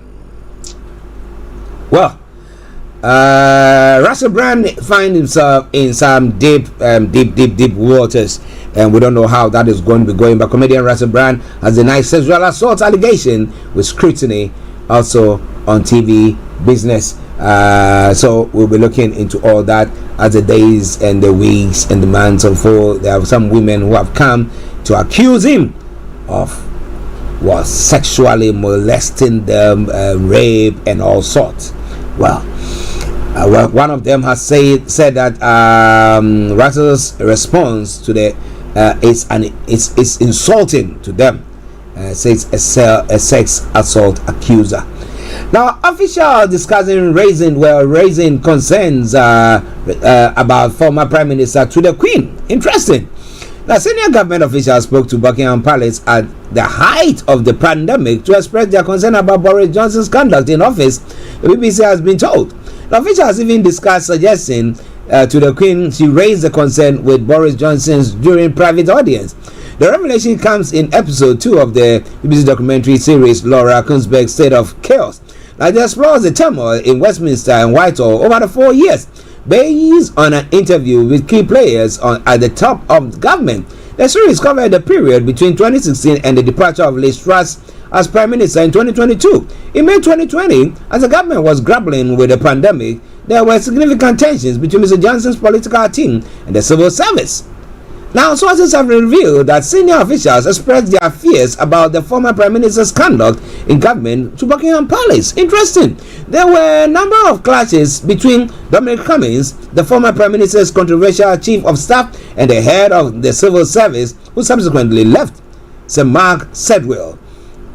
It's understood officials expressed their worries to the palace in the hope the Queen could raise concerns in her private conversation. It's understood there were a number of phone calls and communications were over and above routine communications between Number 10 and the palace. One source said the then Prime Minister had to be reminded of the Constitution. Boy, oh boy, Bojo. He was a law to himself, and that is about his father or his uncle or his big brother in the United States as well. Laws to themselves. But a final story, and I bring the program to a close, and that pertains to Liz Truss. Now, Liz Truss is urging the Prime Minister to cut taxes a year after Downing Street exit. She was the one who drove the car into the abyss, or what do you call it, to the trench, or to what? Well, Rishi Sunak should cut taxes, reduce benefit increases, raise retirement age, and delay net zero commitment. His predecessor Liz Truss has said in a speech. The former Prime Minister also vehemently defended the policies she tried to enact during her chaotic 45 days in office. She acknowledged that she tried to do things in a rush, but a Tory MP argued that she could not deliver her plans due to the political and economic establishment. Her speech at an event held by the Institute for Government think tank comes almost a year after her government unveiled a series of economic measures described as a mini budget that included 45 billion of tax cuts alongside support for people struggling with rising energy bills. The plans triggered weeks of economic turmoil, and just a few weeks later, Ms. Truss was forced to scrap almost all of the measures. Her premiership did not survive the massive U-turn, and she resigned on the 20th of October 2022, less than a month after a mini budget. The speech is one of the few occasions she has spoken in public about her tenure, and she said, "Some people said we were in too much of a rush." Were they? Have they? Could they have done otherwise? And it is certainly true that I didn't just try to fatten the pig on market day. I tried to rear the pig and slaughter it as well. I confess to that. But the reason we were in a rush was because voters wanted to see results. Is that how to do it? Well. We haste slowly. Now, I knew with the level of resistance and the lack of preparation time that things weren't going to be perfect. She said communications could have been better and the operation better honed, but also that she was unable to implement her plans because there was a powerful force comprising the economic and political elite, corporatists, parts of the media, and even a section of the Conservative Parliamentary Party opposed to her ideas. And I was one of them who was opposed to her ideas with her stance and the way she was going about things. And my wife will always say, you. I said that she wouldn't last. And lo and behold, it didn't happen. Am I a prophet or am I a prophet?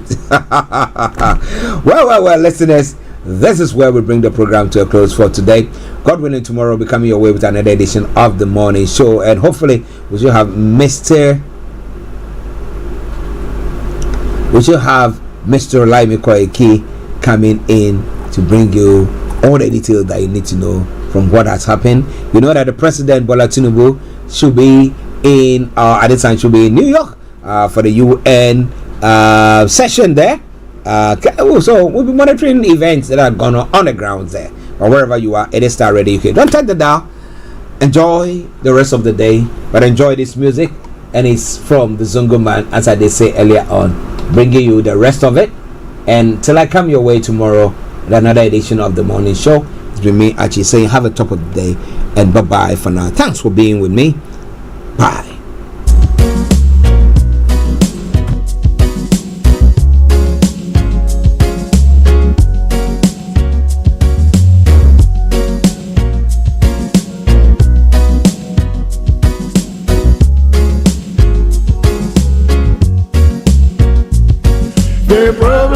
of Africa is the elite. Who run things, who run things, who run things. The problem of Africa is the elite. Who run things, who run things, who run things.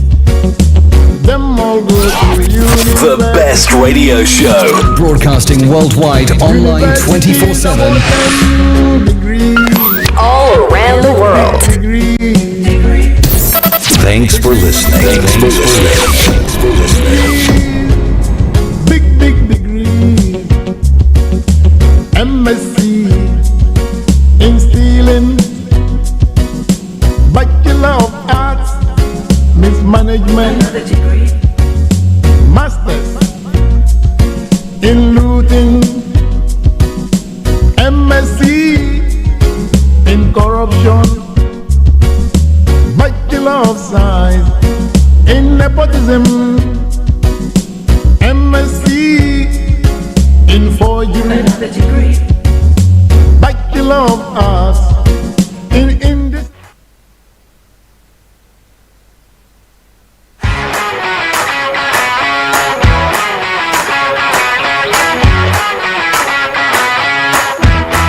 Global Real Estate Wealth Summit with Dr. Lumide Emmanuel will be happening live in October in a city of the United Kingdom. It will be an event like none other.